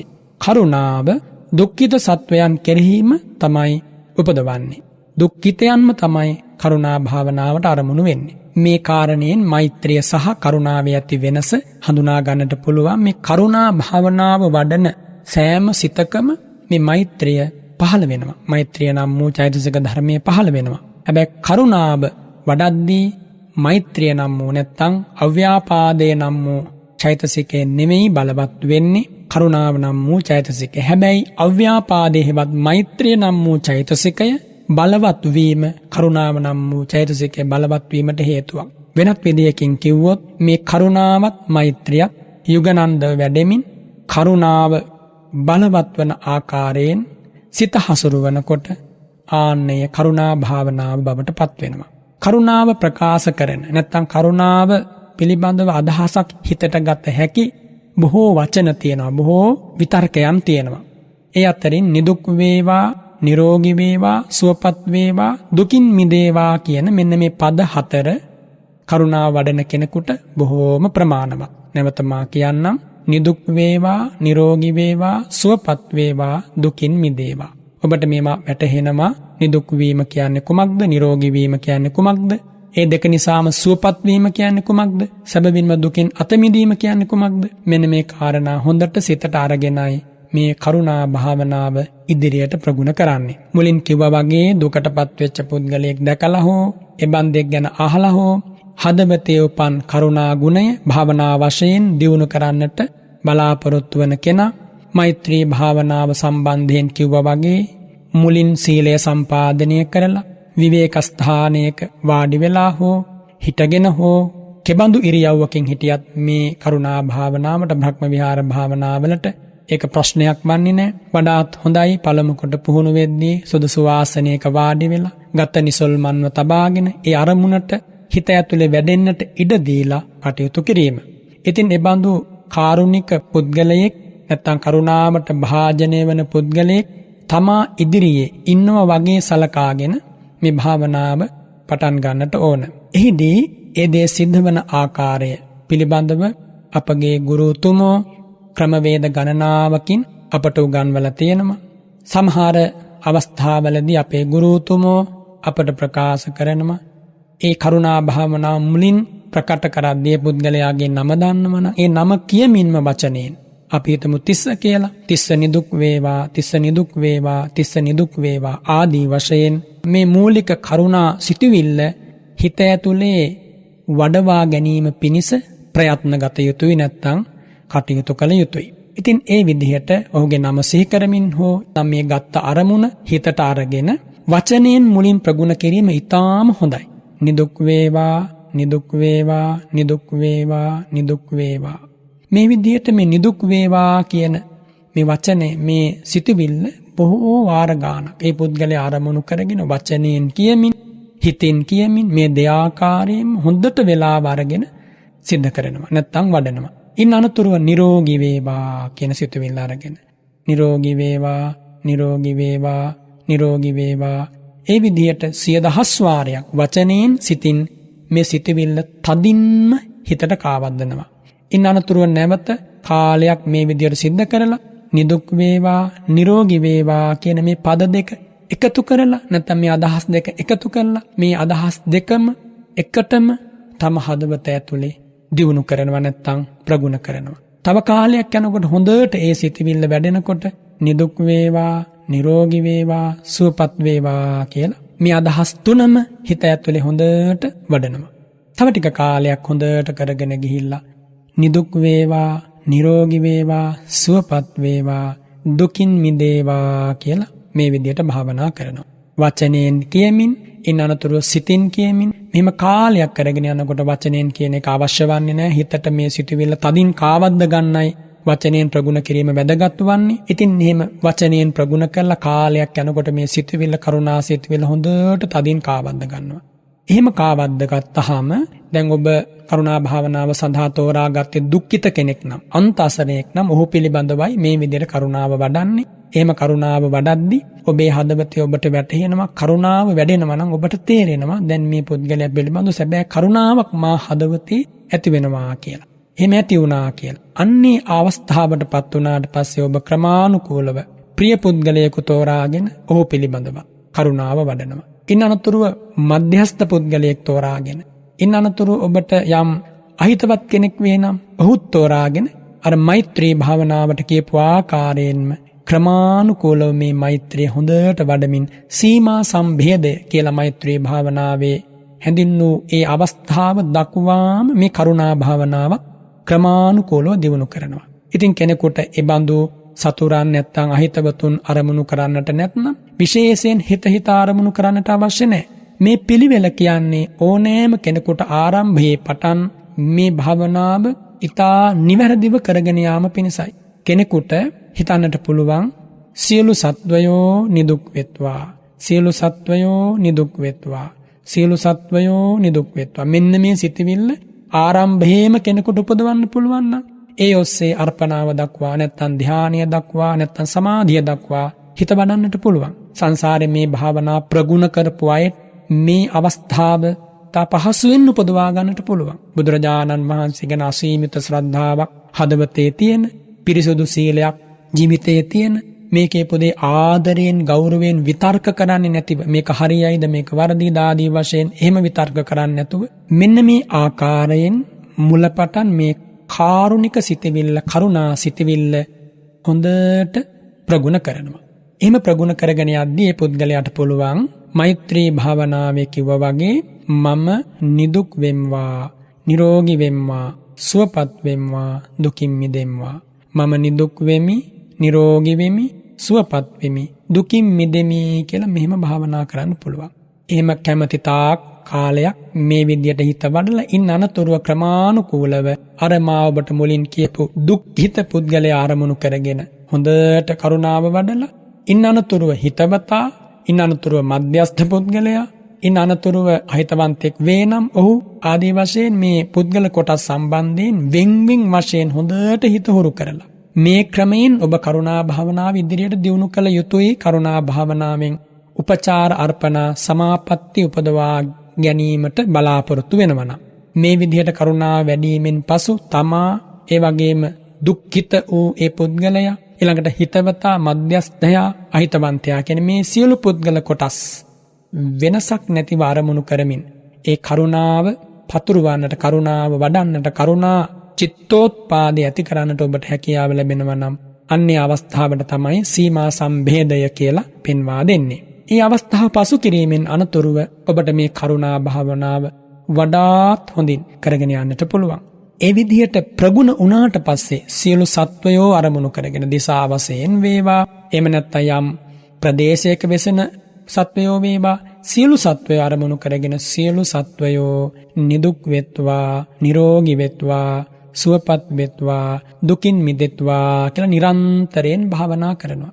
මේන් එක අදහසක් නැත්නම් එක පාඨයක්, එක වචනයක් ප්‍රකාශ කරමින් හෝ දෙකක් හෝ තුනක් හෝ හතරම හෝ ක්‍රමානුකූලව භාවනාවට ගන්නවා. ඉතින් කෙනෙකුට පුළුවන් සියලු සත්වයෝ නිදුක් වෙත්වා, නිදුක් වෙත්වා, නිදුක් වෙත්වා කියන මේ ආකාරයෙන් කරුණාව වඩන්නට.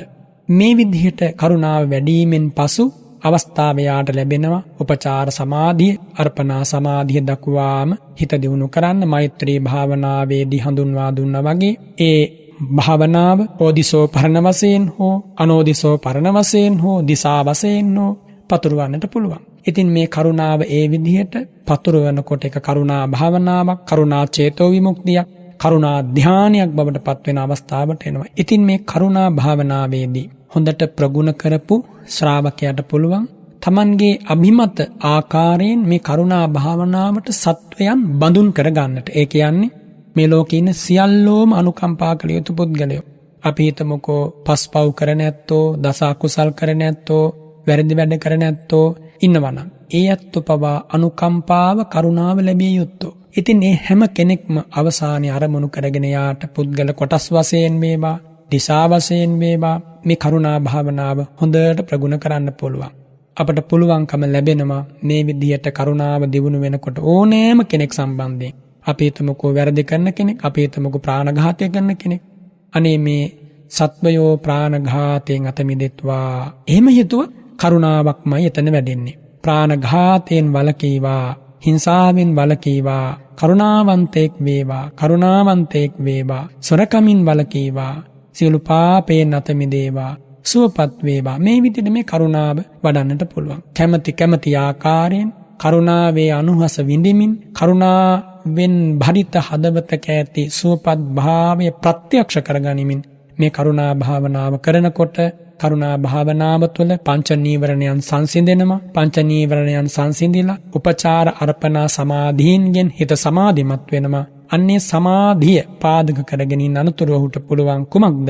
විදර්ශනාව ආරම්භ කරන්නට. ඒ සමාහිත බව, ඒ නිහඬ බව, ඒ නිස්කලංක බව, ඒ සාන්ත භාවය, ඒ තන්පත් භාවය, තන්පත් මනෝභාවය පාදක කරගෙන පංච උපාදානස්කන්ධ සංඛ්‍යාත ලෝකේ හට ගැනීමත්, නිරුද්ධ වීමත්, අනිත්‍ය දුක්ඛ අනාත්ම ස්වභාවයත්, හේතුඵල ස්වභාවයත්, කර්මඵල ස්වභාවයත් තේරුම්ගෙන මාර්ගඵල ප්‍රතිවේදයේ පිණිස තම චින්තනය හසුරවා ගන්නට ඒ ශ්‍රාවකයාට බුදුරජාණන් වහන්සේ මහා කරුණාවෙන් මඟ පෙන්වා වදාරනවා. ඉතින් එනිසා මේ විදිහටයි කරුණා භාවනාව සිද්ධ කරන්නේ. මේ දේ සිද්ධ කරගෙන යද්දී ඔබට යම් යම් ගැටලු ප්‍රශ්න මතුවෙන්නට පුළුවන්. ඒව ඔබට දෙවනුව දැනගන්නත් ලැබේවි. මේ කරුණා භාවනාව ඔබ කම්මැලි නොවි උවමනාවෙන් ප්‍රගුණ කරන්න. අසීමිත ආනිසංස ලැබෙනවා. මෛත්‍රියට යම්සේද ආනිසංස ලැබෙන්නේ, කරුණාවටත් එසේම ආනිසංස ලැබෙනවා. ඒ ආනිසංසයන් අස්පනා පිට දකින්න ලැබෙනවා. ඔබට ಜಾති අසරණ වන්නට සිද්ධ වන්නේ නැහැ. අම්බලමක මැරෙන්න සිද්ධ වන්නේ නැහැ. මහමග්ගක ඔබ අනාථයෙක් වන්නේ නැහැ. යාචකයෙක් වන්නේ නැහැ. මේ කරුණා භාවනාව වඩලා තිබ්බොත්. ඉතින් ඒ නිසා කරුණා භාවනාව හැමෝම වඩන්නට පුරුදු වෙන්න. ඒ වගේම කරුණා භාවනාව සිතින් වඩනවා වගේම කෙනෙකුට කරුණාවෙන් පිහිට වෙන්න පුළුවන් අවස්ථාවකදී මගහැර යන්නට එපා. කරුණාවෙන් පිහිට වෙන්න පුළුවන් සෑම අවස්ථාවකම කරුණාවෙන් පිහිට වීම කරුණා භාවනාව වැඩිවීමට, දියුණු වීමට සුදුසුකමක් වෙනවා. එනිසා ඒ කරුණා භාවනාව හදවතේ වැඩෙන්නට කරුණාබර වචන, කරුණාබර කායික හැසිරීම ඒකාන්තයෙන් උපකාර වෙනවා. එනිසා මේ කරුණා භාවනාව වඩන ඔබ කරුණාබර වචන, කරුණාබර ක්‍රියා, කරුණාබර සිතුවිලි කියන මේ තෙවදෑරුම් කර්මයන්ගෙන්ම කරුණා භාවනාව වඩමින් එය ධානයක් බවට පත් කරගනිමින්, එම ධානයේ පාදක කරගෙන විදර්ශනා ඥානය දියුණු කරගෙන මග්ගඵල නිවනින් සැනසීම දක්වා මේ කරුණා භාවනාව ආදරයෙන් සේවනය කරන්න, භාවිත කරන්න කියලා මම ආරාධනා කරනවා, මතක් කරනවා. සියලු සත්වයෝ නිදුක් වෙත්වා, නිරෝගී වෙත්වා, සුවපත් වෙත්වා, දුකින් මිදෙත්වා, සැනසීම ලබත්වා. අද මේ උතුම් ධර්ම දානය ඔබට ලබා දුන්නේ කතරගම රොෂාන් මුණසිංහ ලියනාරච්චි සහ මාතලේ සිව්මි වික්‍රමසිංහ යන දෙපළ. එයත් බලාපොරොත්තු වෙනවා 49 වෙනි ජන්මදිනය සමරන කාන්ති මෑණියන්ටත් 55 වන ජන්මදිනය සමරන වර්ණසිරි පියාණන්ටත් ආශිර්වාද කරන්න. ඒ වගේම මාතලේ එයත්න්ගේ මෑණියන්ට පියාණන්ට පවුල්වල සියලු දෙනාට ආශිර්වාද කරනවා. තම නැන්දම්මාට ඒ වගේම මංගලිකා නැන්දට උදේනි ඒ වගේම ප්‍රදීප් මාම ලක්ෂිත තරිඳු කියන මේ පිරිසට ආශිර්වාද කරනවා. සියලු දෙනාටම නිදුක් නිරෝගී සුව දීර්ඝායුෂ ධර්මාවබෝධය ප්‍රාර්ථනා කරමින් ලෝ සතුන් හැම දෙනා වෙතම මෛත්‍රිය කරුණාව පතුරවමින් චිත්ත සාන්තිය අපේක්ෂා කරමින් මේ උතුම් ධර්ම දානය ලබා දුන් ඒ පින්වත් සියලු දෙනාටම මෙපින උතුම් අමා නිවන් පිණිස වේවා කියලා අපි ආශිර්වාද කරමින් අනුමෝදන් කරනවා. ඉදං වූ ඥාතිනං හෝතු සුඛිතා හොන්තු ඥාතයෝ ආකාසට්ඨා ච භුම්මට්ඨා දේවා නාග මහිද්దికා පුඤ්ඤන්තං අනුමෝදිත්වා චිරං රක්ඛන්තු සම්බුද්ධ ශාසනං චිරං රක්ඛන්තු සම්බුද්ධ දේශනං චිරං රක්ඛන්තු සම්බුද්ධ ශාවකං චිරං රක්ඛන්තු ත්වං සදාති. අභිවාදන සීලිස්ස නිච්ඡං වද්ධා පචායිනෝ චත්තාරෝ ධම්මා වඩ්ඩන්ති ආයුවන්නෝ සුඛං බලං ආයු ආරෝග්‍ය සම්පatti සග්ග සම්පatti මේවච අත්ථෝ නිබ්බාන සම්පatti ඉමිනාතේ සමිජ්ජතු. ඉරිදා සිත්නෙත් අසපුව ධර්මානුශාසනාවයි අදත් ඔබට සමීප කළේ. ඒ උතුම් වූ සමාධිමත් හිතක් ඇති කරගන්නට මේ ධර්මානුශාසනාව හේතු වේවි. අපේ නැවතත් ඉරිදා සිත්නෙත් අසපුව ධර්ම සාකච්ඡාව සමගින් සම්බන්ධ වන්නේ. ඉරිදා සිත්නෙත් අසපුව තුළ මේ දෙවන හෝරාව හැම විටම දේශනාවට සමගාමී වූ ධර්ම සාකච්ඡාව, ඒ වගේම අපේ ශ්‍රාවකයන් අපට යොමු කරපු දහම් ගැටලු මේවා සාකච්ඡා කරන අවස්ථාව පසුගිය මාසයකට වැඩි කාලයක් තුල මෛත්‍රී භාවනාව සම්බන්ධ ඉතා වැදගත් වූ කාරණාවලින් සුසැදි දේශන මාලාවක් ඔබ ශ්‍රවණය කරලා ඊට පසුව පිරිත පිළිබඳව පසුගිය සතියේදී කළ දේශනාව බොහෝ දෙනාගේ හිතට තදින් කාවැදිලා තිබෙනවා. මට බොහෝ දුරකථන ඇමතුම් පවා ලැබුණා මේ වැඩසටහන තුලදී පිරිත සම්බන්ධ විසමතු කරපු කාරණාවන් සම්බන්ධව පැසසුමට ලක් කරමින් විශේෂයෙන්ම Tamanට පිරිත පිළිබඳව තිබුණු අවබෝධය තවත් වැඩි දියුණු වුණායි කියන කාරණේ අපේ ශ්‍රාවකයෝ සිහිපත් කළා. ඒ නිසා සෑම විටම ඉරිදා සිත්නෙත් අසපුවේදී උතුම් භාග්‍ය තමයි ඔබට අපි ලං කර දෙන්නේ. අදත් අපට හැකියාවක් ලැබෙනවා විශේෂයෙන්ම මේ කරුණාව බ්‍රහ්ම වේරණයක් ලෙසින් අපි නිරන්තරයෙන්ම විග්‍රහ කරන කරුණාව අපි දැන සිටියට වඩා වැඩි අවබෝධයක් ලබන්නට හැකි වටපිටාවක් නැත්නම් ධර්මකාරණා අපට දැනගන්නට දවසේ අවකාශ ලැබුණා. එයත් තවදුරටත් අපේ හාමුදුරන් වහන්සේ ඇසුරේ විස්තරාත්මකව තවත් අනුශාසනා ලබන්නට මේ සාකච්ඡාමය අවස්ථාවේදී අපට හැකියාවක් ලැබේවි. ඒ උතුම් අවස්ථාව ඔබට තිරණ කරන්නට සූදානම් වන මොහොතේ නැවත වාරයක් අපි පූජනීය වන්දනීය බලංගොඩ රාධ ස්වාමීන් වහන්සේව ඉරිදා සිත්නෙත් අසපුවේ ධර්ම සාකච්ඡා වෙනුවෙන් පිළිගනු ලබන අවසර ස්වාමීන් වහන්සේ අපි සති කිහිපයක්ම මාසයකට වැඩි කාලයක් මෛත්‍රිය සම්බන්ධව සාකච්ඡා කළ අනුශාසනාවන් සිදු කරන්නට යෙදුන ඔබ වහන්සේ. ඒ වගේම අද දවස තුලදී මේ මතු කරපු කරුණාව පිළිබඳව සිහිපත් කරනකොට ස්වාමීන් වහන්සේ මෛත්‍රියයි කරුණාවයි එකක්ද? එහෙම නැත්නම් මේ දෙක අතර වෙනස මොන වගේ ආකාරයෙන්ද ස්වාමීන් වහන්සේ? මොකද ඇතැම් වෙලාවට මෛත්‍රී සහගත හැඟීමම සමහරු කරුණාව ලෙසින් හඳුන්වන මේ අතර සියුම් වෙනසක්ද තිබෙන්නේ? කොහොමද අපට ඒ වෙනස හඳුනා ගන්නට හැකියාවක් තිබෙන්නේ ස්වාමීන් වහන්සේ? සිත්නෙත් අසපුව ධර්ම සාකච්ඡාවට සවන් දෙන පූජනීය සදා වන්දනීය මහා සංඝරත්නයෙහි පාපියුම් වන්දනා කරමින් සමාව අවසර අයද සිටිනවා. පින්වත් වරුණ ඇතුළු ශ්‍රද්ධාවන්ත හැම දෙනාටම නිදුක් නිරෝගී සුව දීර්ඝායුෂ ලැබේවා කියලා මම පළමු කොට ආශිර්වාද කරනවා. සාදු සාදු සාදු.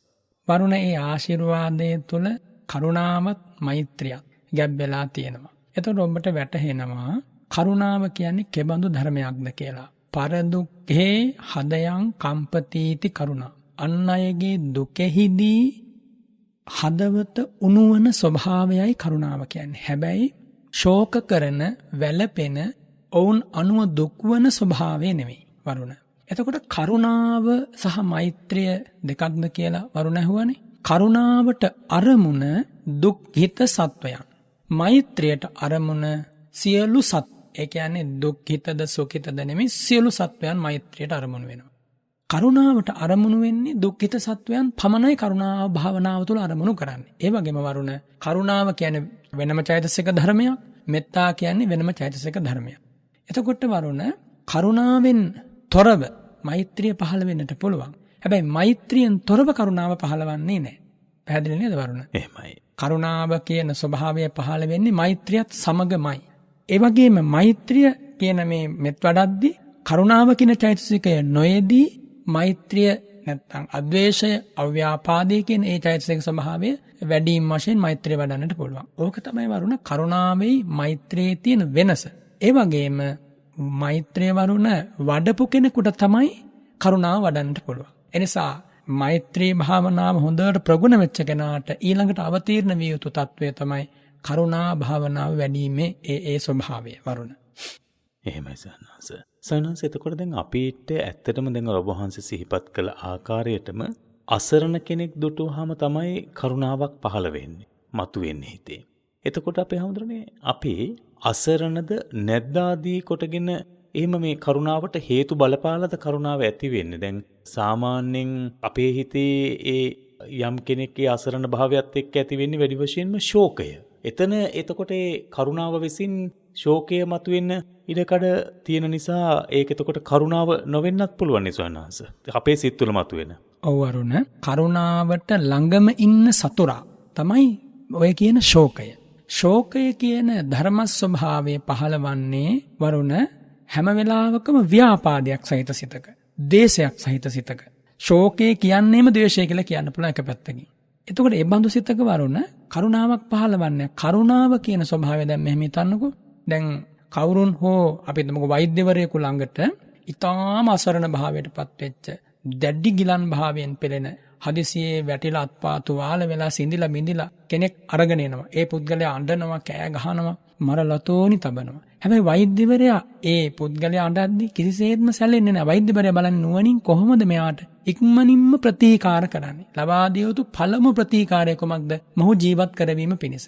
ඒක ඔහු කරලා ඉන්න අනතුරු තමයි මොහුගේ අත්පා සකස් කරන්නේ කොහොමද? ආදී සෙසු ආබාධයන්ට ප්‍රතිකාර කරන්නේ. එතෙන්දි වෛද්‍යවරයා අර පුද්ගලයා හාඬනවද නැහැ. වැළපෙන්නේ නැහැ. අනුව ශෝක කරන්නේ නැහැ. හැබැයි යාගේ ඥාතීන් මේ ස්වභාවයෙන් දැකලා හඬන්න පුළුවන්, වැළපෙන්න පුළුවන්, කෑ ගසන්නට පුළුවන්. අන්න ඒ වගේ මේ කරුණාව කියන ස්වභාවය හදවතේ ඇති කරගත්තාම හැම වෙලාවකම තව එකෙකුගේ දුකක් ඉදිරියේ අනේ කොහොමද මෙයා දුකින් මුදවන්නේ කියන ආකල්පයෙන් කටයුතු කරනවා විනාවරුණ. එයාත් එක්ක හඬන්නට, ශෝක කරන්නට, අපේ හිත ඇතුලේ ද්වේෂයක් ඇතිවන විදිහට ඒ අරමුණ ග්‍රහණය කරනවා නම් එතන කරුණාව නැහැ.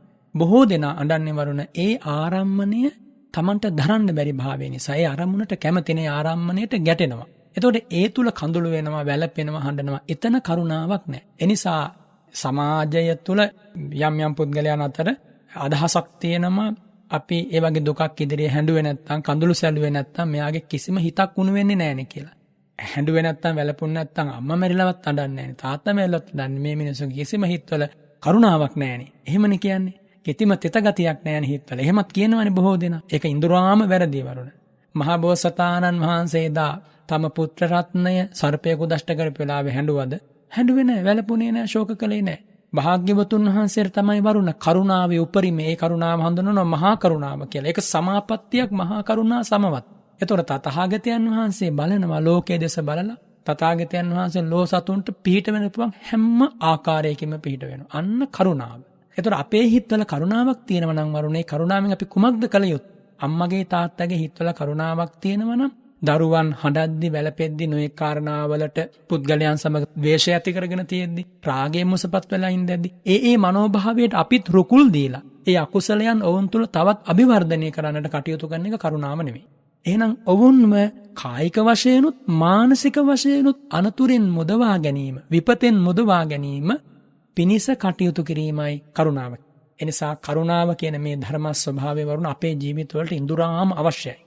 කරුණාව කියන එක අවශ්‍ය වන්නේ වරුණ මේ කාලේ නිෂ්කාරුණික ක්‍රියා නිසා මුළු ජන සමාජයේම අතිශයින් පීඩණයටපත් වෙලා. එනිසා ඒ නිස්කරුණාව නැත්තම් කරුණාවෙන් තොරව හැසිරෙන ස්වභාවය නිසා සත්වයන් අසරණ වන මේ වගේ යුගයක අපි පළමු කොට අපහදවතේ කරුණාව වරුණ පිහිට කර ගන්නට ඕන. පිහිටුවා ගන්නට ඕන. එහෙම පිහිටුවලා කාරුණික වචන කරුණාවේ එක අංගයක්. වරුණ කාරුණික වචන අපේ හිතවල තියෙන්නට ඕනි. සුවපත් වේවා කියන වචනේ කාරුණික වචනයක්. නිදුක් වේවා කියන වචනේ කාරුණික වචනයක්. ඔබට යහපතක් වේවා කියන එක කාරුණික වචනයක්. යටත් පිරිසෙන් වරුණ තෙරුවන් සරණයි කියන එකත් කාරුණික වචනයක්. නිරෝගී වේවා කාරුණික වචනයක්. මේ වදන් වල අපේ හදවතේ අපේ වචනේ තිබිය යුතුයි. ඒ වගේම වරුණ වචනයට සීමා වෙලා බෑ. ක්‍රියාත්මක විය හැකි සෑම තැනකම ක්‍රියාත්මක වෙන්නට ඕනි. මග හැර යන්නට හොඳ නැහැ. අපි තමකුත් ත්‍රිසංගත සතෙක් අපි වාහනේ යනකොට පාර පැනලා යනවා. අපි දන්නවා මෙයා සමහර විටකදී වාහනයකට හසු වෙන්නට පුළුවන්. අන්න ඒ වගේ වෙලාවක හැකියාවක් තියෙන මෙතන වාහනේ නවත්තන්න.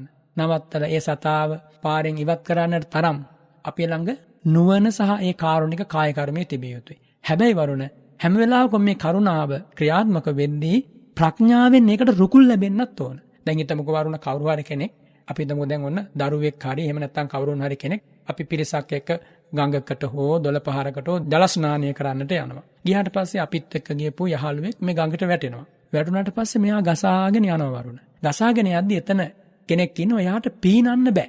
පීනන්න බැරුව අනේ මේ යාළුවා ගන්න කියලා පැන්නොත් මොකද වෙන්නේ? දෙන්නම ජීවිතක්ෂයටපත් වෙන්න පුළුවන්. අනේ දැන් මට පීනන්නත් බෑ කරන්න දෙයක් නැහැ නේ කියලා ඉඳලා එහෙම හරියන්නේත් නැහැ වරුණ.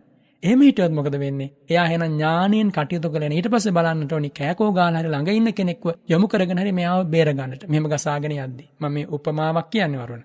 ඊළඟට එහෙමත් කෙනෙක් නැත්නම් තමන්ගේ ගතේ ඇඳගෙන පැලඳගෙන ඉන්න යම් වස්ත්‍රයක් හෝ ගලවලා ඒ වස්ත්‍රය උට අල්ලගන්න පුළුවන් ප්‍රමාණයට දාන්නට ඕනේ. ලණු කැහැල්ලක්, රැහන් කැබල්ලක් හරි දාන්නට ඕනේ. කුමන හෝ ක්‍රමෝපායකින් බේර ගන්නට කටයුතු කරන්නට ඕනේ වරුණ. යම් විදියකින් හැකි හැම උත්සාහයක්ම කළා මෙයාව බේර ගන්න බැරි වුණොත් ද්වේෂයටපත් වෙලා ශෝකයටපත් වෙලා වැඩක් නැහැ වරුණ. එතෙන්දි හඬනවා නම් ආන්නේ ආරම්භණයේ ගැටීම. ඒ නිසා කරුණාව කියන්නේ පළමු කොට අප හදවතේ ඇති කර ගත යුතු තත්වයක්. කුමක් පිණිසද? අන්‍යයන්ට පිහිටවීම පිණිස.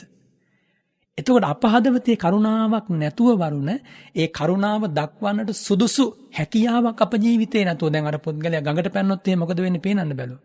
කසාගෙන ගිහලා එයා ජීවිතක්ෂයටපත් වෙනවා. ඒ නිසා හැම වෙලාවකම කරුණාව කියන්නේ කුමක්ද?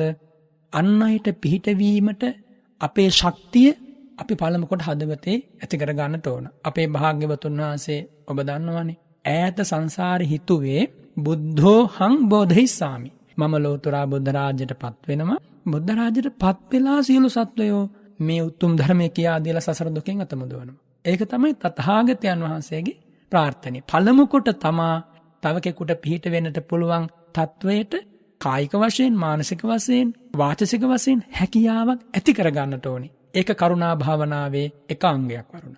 ඉතින් ඒ නිසා අපි දක්ෂ වෙන්නට ඕන තව කෙනෙකුට පිහිට වෙන්නේ අපි විපතටපත් වෙන්නත් බෑ වරුණ. පළමු කොට තමා විපතටපත් වෙලා හරියන්නේ නැහැ. කරුණාවනේ කියලා තමන් ඔහේ කිසිම ਵਿਚාරයක් නැතුව හැසිරෙන්නට ගියොත් අවසානයේ තමනුත් නැසිලා යන්න පුළුවන්. ඒ නිසා තමන්ගේ ජීවිතයත් තමන්ගේ කුසල් සිතත් රැකගෙන මෙතන කියන්නේ ආත්මార్థකාමීත්වයක් නෙමෙයි වරුණ. සැබෑවට කරුණාව කොහොමද හදවතේ ඇති වෙන්න ඕනේ? මෙන්න මේ කාරණේ මතක තියාගන්න වරුණ. යෝ වතචුන්ද පලිපපලිපන්නෝ පරං පලිපපලිපන්නං උද්ධරිස්සතිති නේතං තහනං විජ්ජති. සිරි මුවමඩලින් වදාලේ. චුන්ද ස්වාමීන් වහන්සේට වදාරනවා චුන්ද යම් කිසි කෙනෙක් මඩේ එරිලා ඉන්නවා නම් තවත් මඩේ එරිච්ච කෙනෙක් ගොඩ ගන්නට බෑ. එහෙනම් යා පළමුව කුමක්ද කළ යුත්තේ වරුණ? තමා මඩෙන් ගොඩ එන්නට ඕන.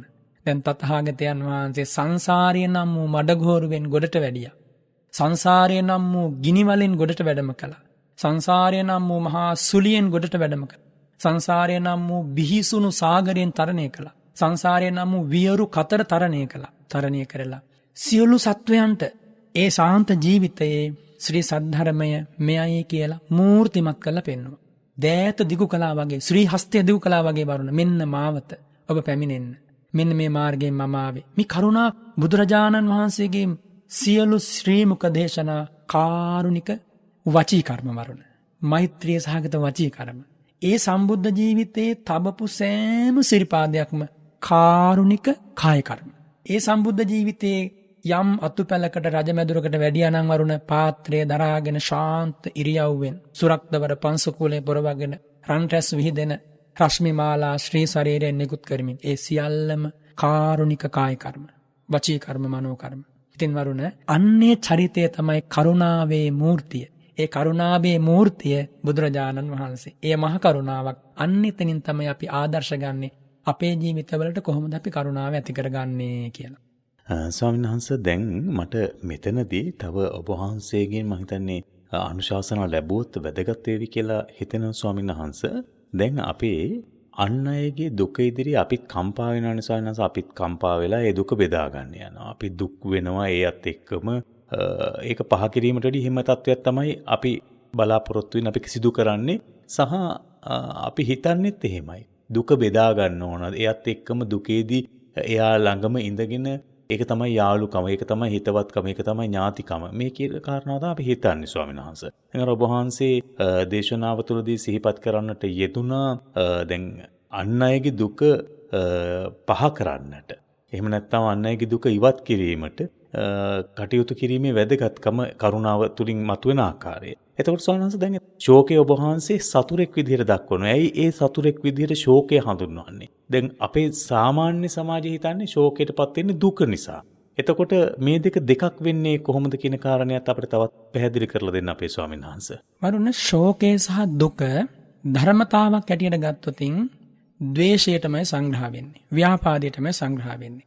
ශෝකය දුක කියන දේ දුක්ඛිත මානසික වේදනාව හේවත් දෝමනස්ස වේදනාවත් සමගමයි හටගන්නේ. එක පැත්තකින් දෝමනස්ස වේදනාව කියලා කිව්වත් වැරදි නෑ. හැබැයි ඒක චෛතසික විභාගයේදී තරමක් වෙනස් ආකාරයෙන් අපට දේශනා කරන භාග්‍යතුන් වහන්සේ ඒතෙන්දී සාකච්ඡා කරන්නට ඕනි. කොහොම නමුත් වරුණ ශෝකය දුක කියන මේ ධර්මතා දෙක වචන මාත්‍ර වශයෙන් වෙනස් වුණාට දුක්ඛිත කෙනෙකුගේ ඒ දුක්ඛිත මනෝභාවයමයි ශෝකය කියලා එක පැත්තකින් කියන්නේ. ශෝකී පුද්ගලයෙකුගේ ඒ මනෝභාවය දුක කියලා කියන්නේ. එතකොට මේ ශෝකයයි දුකයි කියන ධර්මතා දෙක ඉඳුරාම ප්‍රතිපක්ෂයි කුමකටද? කරුණාවට. කරුණාවට විතරක් නෙමෙයි වරුණ. මෛත්‍රියටත් ප්‍රතිපක්ෂයි. මෛත්‍රියටත් විරුද්ධයි. ඒ විතරක් නෙමෙයි වරුණ. මේ දෙක බ්‍රහ්ම විහාර සියල්ලටම ප්‍රතිපක්ෂයි. ඒ විතරක් නෙමෙයි ශෝකයයි දුකයි කියන මේ ධර්මතා දෙක සියලු කුසල භාවනාවට සතුරන් වගේ. ඉතින් ඒ නිසා තව කෙනෙකුගේ දුකක් බෙදාගන්නයි කියලා හඬන්නා අනුව හඬලා ලෝකේ කාටද සහනයක් සෙතක් සැලසුනේ? මම අහන්නේ වරුණ බලවත් දුකක් ඇති වෙච්ච වෙලාවක ඔබේ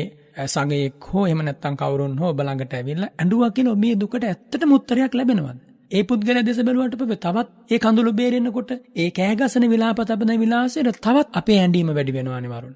පුංචි දරුවෙක් අඬනවා වරුණ එක එක ගහ. අම්මාත් එක්ක අඬනවද? නෑ. අම්මා බලන්නේ අරමුණ වෙනස් කරන්නට. අම්මා බලන්නේ ඒ දරුවට කුමකෝ සතුට උපදවන අරමුණක් ලබා දෙන්නට. ඒ සතුට උපදවන අරමුණෙන් අම්මා දන්නවා පුංචි දරුවාගේ හැඬීම නවතිනවා කියලා. අම්මත් ඒත් එක්ක මැඩුවොත් හරියනවද? දරුවාගේ හැඬීම නවතිනවද? ඉතින් ඒ නිසා අම්මා කෙනෙක් කරන වැඩේ පේනවනේ දරුවෙක්ව නලවන්න. ඉතින් ඒ නිසා අපි තේරුම් ගන්නට ඕන වරුණ හඬන්නා අනුව හඬන්න දුක බෙදා ගන්න කියලා. ඒ වගේ ලාමක වැඩ කරන්නේ නැහැ බුදුරජාණන් වහන්සේගේ ශ්‍රාවකයෝ. කිසිම දාක් තථාගතයන් වහන්සේගේ ශ්‍රාවකයෝ මහරහතන් වහන්සේලාගේ හදවතේ ඇති වුණ ධර්ම සංවේගය. ඒ ධර්ම සංවේගය කියලා කියන්නේ ඥාන සංප්‍රයුක්ත ක්‍රියාසිතක සංස්කාර ධර්මයන් අනිත්‍යයි කියන මෙන්න මේ මානසිකාරයත් සමග ඇතිවන්නා වූ පහන් හැඟීම. ඒ ධර්මතාවයේ වරුණ ශෝකේ හෝ දුක නෙමෙයි. හැබැයි ආනන්ද ස්වාමීන් වහන්සේ එදා ඇඬුණා. තථාගතයන් වහන්සේගේ ඒ පිරිනිවන් වැඩීමේ සෝදානම සහ පිරිනිවන් වැඩීමත් සමග. ඒ වගේ අවස්ථාවක ආනන්ද මහරහතන් වහන්සේට උනත් පහළවන්නේ ශෝකයේ සහිත ඒ මානසික දෝමනස වේදනාව. අපි ඒවා මේ සාමාන්‍ය කෙනෙකුගේ හැඬීමට උපමා කරන්න අවශ්‍ය නැහැ මරුණ. සාමාන්‍ය මිනිස්සු වඩන්නේ මේ කොහොම දේවල් වලට ඒ හැඬීම ශ්‍රේෂ්ඨයි කතකින් කෙනෙකුගේ ජීවිතේ. ඉතින් ඒ නිසා මේ සාමාන්‍ය ලෝකේ මිනිස්සු හඬන වැළපෙන කරුණුත් ඉස්සෙල්ලා බලන්නට ඕනේ. ඒ නිසා අපට මේ කරුණාව පහළ කර ගනිද්දී වරුණ ප්‍රඥාවේ උපකාරය අවශ්‍යයි. කරුණාව කියන ධර්මතාවයේ ඍජුව පහළ වෙන්න වරුණ. ඒ කියන්නේ ඍජුවම ඒ ඇසිල්ල ඒ අරමුණේ පහළ වෙන්නට නම් එයා කාලයක් තිස්සේ කරුණාව වඩලා තියෙන්නට ඕනේ. එහෙම නැත්නම් සාමාන්‍ය කෙනෙකුට සාමාන්‍ය සිදුවීම් ඉදිරියේ බොහෝසේ නර කිව්වා වගේ ශෝකය, දුක, හැඬීම, කඳුල මේවා තමයි පහළ වෙන්නේ. ඉතින් එහෙම ස්වභාවයක ඉඳගෙන තව කෙනෙක්ව සනසන්නට නම් කිසිසේත්ම බෑ. ඒ නිසා මේ වහගෙන ඉන්න බුදුරජාණන් වහන්සේගේ ශ්‍රාවක ශ්‍රාවිකාවන් තදින්ම හිතට ගන්නට ඕන. හැඬීම නෙමෙයි ඔබ ඔබේ ඥාතියාට, හිතවතාට, දරුවාට, දෙමව්පියන්ට ලබා දෙන තෑග්ග. ඔබ සංවේදී කියලා පෙන්වන්නට නම් ඔබ කියා දෙන්නට ඕනි කුමක්ද? මේක තමයි ජීවිතය. මේක තමයි දුක කියන්නේ. මේක තමයි බුදුරජාණන් වහන්සේ අපට පෙන්වා වදාළ මේ සනාතන ලෝධාම. මේ පිළිගන්නට ඒ දුක්ඛිත පුද්ගලයාගේ හදවත කෙසේ හෝ සකස් කරන්නටයි නුවණැති කාරුණික ශ්‍රාවකයා කටයුතු කළ යුතුයි. ඒ කියන්නේ වරුණ අටලෝ දහමනේ අපි කාගේ ජීවිතවලට සදාකල්හි උරුමය වුණේ සංසාර ගමනේ. මහා රහත් උතුමෝ විරාගී උතුමෝ ආර්යයන් වහන්සේලා අටලෝ දහමට අකම්පිත හිතක් හදාගත්. එනිසා උන්වහන්සේලාට දුක වගේම ශෝකයක්, නින්දාව වගේම ප්‍රශංසාවක් කලින් කලට ආවා. හැබැයි එකම ධර්මතාවයක් ඉදිරියවත් නෑ කම්පා වුණේ. අන්නේ කම්පා නොවන තැනට ආපු නිසාම ඒ උතුමෝ තාදී කියලා කියනවා. එතකොට කම්පා වෙන මිනිසුන්ට මඟ පෙන්වුවා මෙන්න කම්පිතමාවත මේට ඇවිල්ලා නොහඬා ඉන්න පුළුවන්, නොවැළපී ඉන්න පුළුවන්, ශෝක නොකරන්නට පුළුවන්. ඉතින් අරුණ කවුරුන් හෝ කෙනෙක් මේ ලෝකේ තව කෙනෙකුට සැබවින්ම පිහිට වෙන්න බලාපොරොත්තු වෙනවනම්, අනුකම්පාවක් හදවතේ තියෙනවනම්, ඒ පුද්ගලයාගේ කඳුල ධර්මයෙන්, ශ්‍රී සද්ධර්මයෙන් උතුම් විමුක්ති මාවත කියා දීමෙන් පිස දමන්නට ඕන. ඒ වගේම වරුණ අපි තේරුම් ගන්නට ඕනේ කාරණයක් තියෙනවා. මේ මිනිස් මානව වංශ කතාවේ ඉතිහාසයේ කවදාවත් හඬපු කෙනෙකුට පිහිට වුණේ නැහැ. මම අසන්නට කැමති තථාගතයන් වහන්සේගේ සම්බුද්ධ ජීවිතේ එකම තැනකවත් කඳුලක් හලලා තියෙනවද? කඳුළු හලන්න සාමාන්‍ය මිනිසුන්ට කඳුළු හලන්න ඕන තරම් කරුණු. සාමාන්‍ය මිනිසෙක් ගත්තනම් ඒ බුදුරජාණන් වහන්සේගේ ජීවිතයට ආපු අභියෝග ස්කන්ධරාව මෙපමණයි කියලා කියන්න බෑ. එක දවසක් ශ්‍රී නේත්‍රයන්ගෙන් කඳුළු බේරුණේ නෑ වරුණ. හැම තැනකම අන්න එක තමයි මහා කරුණාවේ ස්වභාවය. ඉතින් ඒ නිසා මේම විශේෂයෙන් වැඩිහිටි පරම්පරාව ආදර්ශයට ගන්නට ඕනි. පුද්ගලයෙකුගේ වීරය එහෙම නැත්නම් කුසල වීරය බලවත් කරන තැනක් තමයි ඔන්නොතන.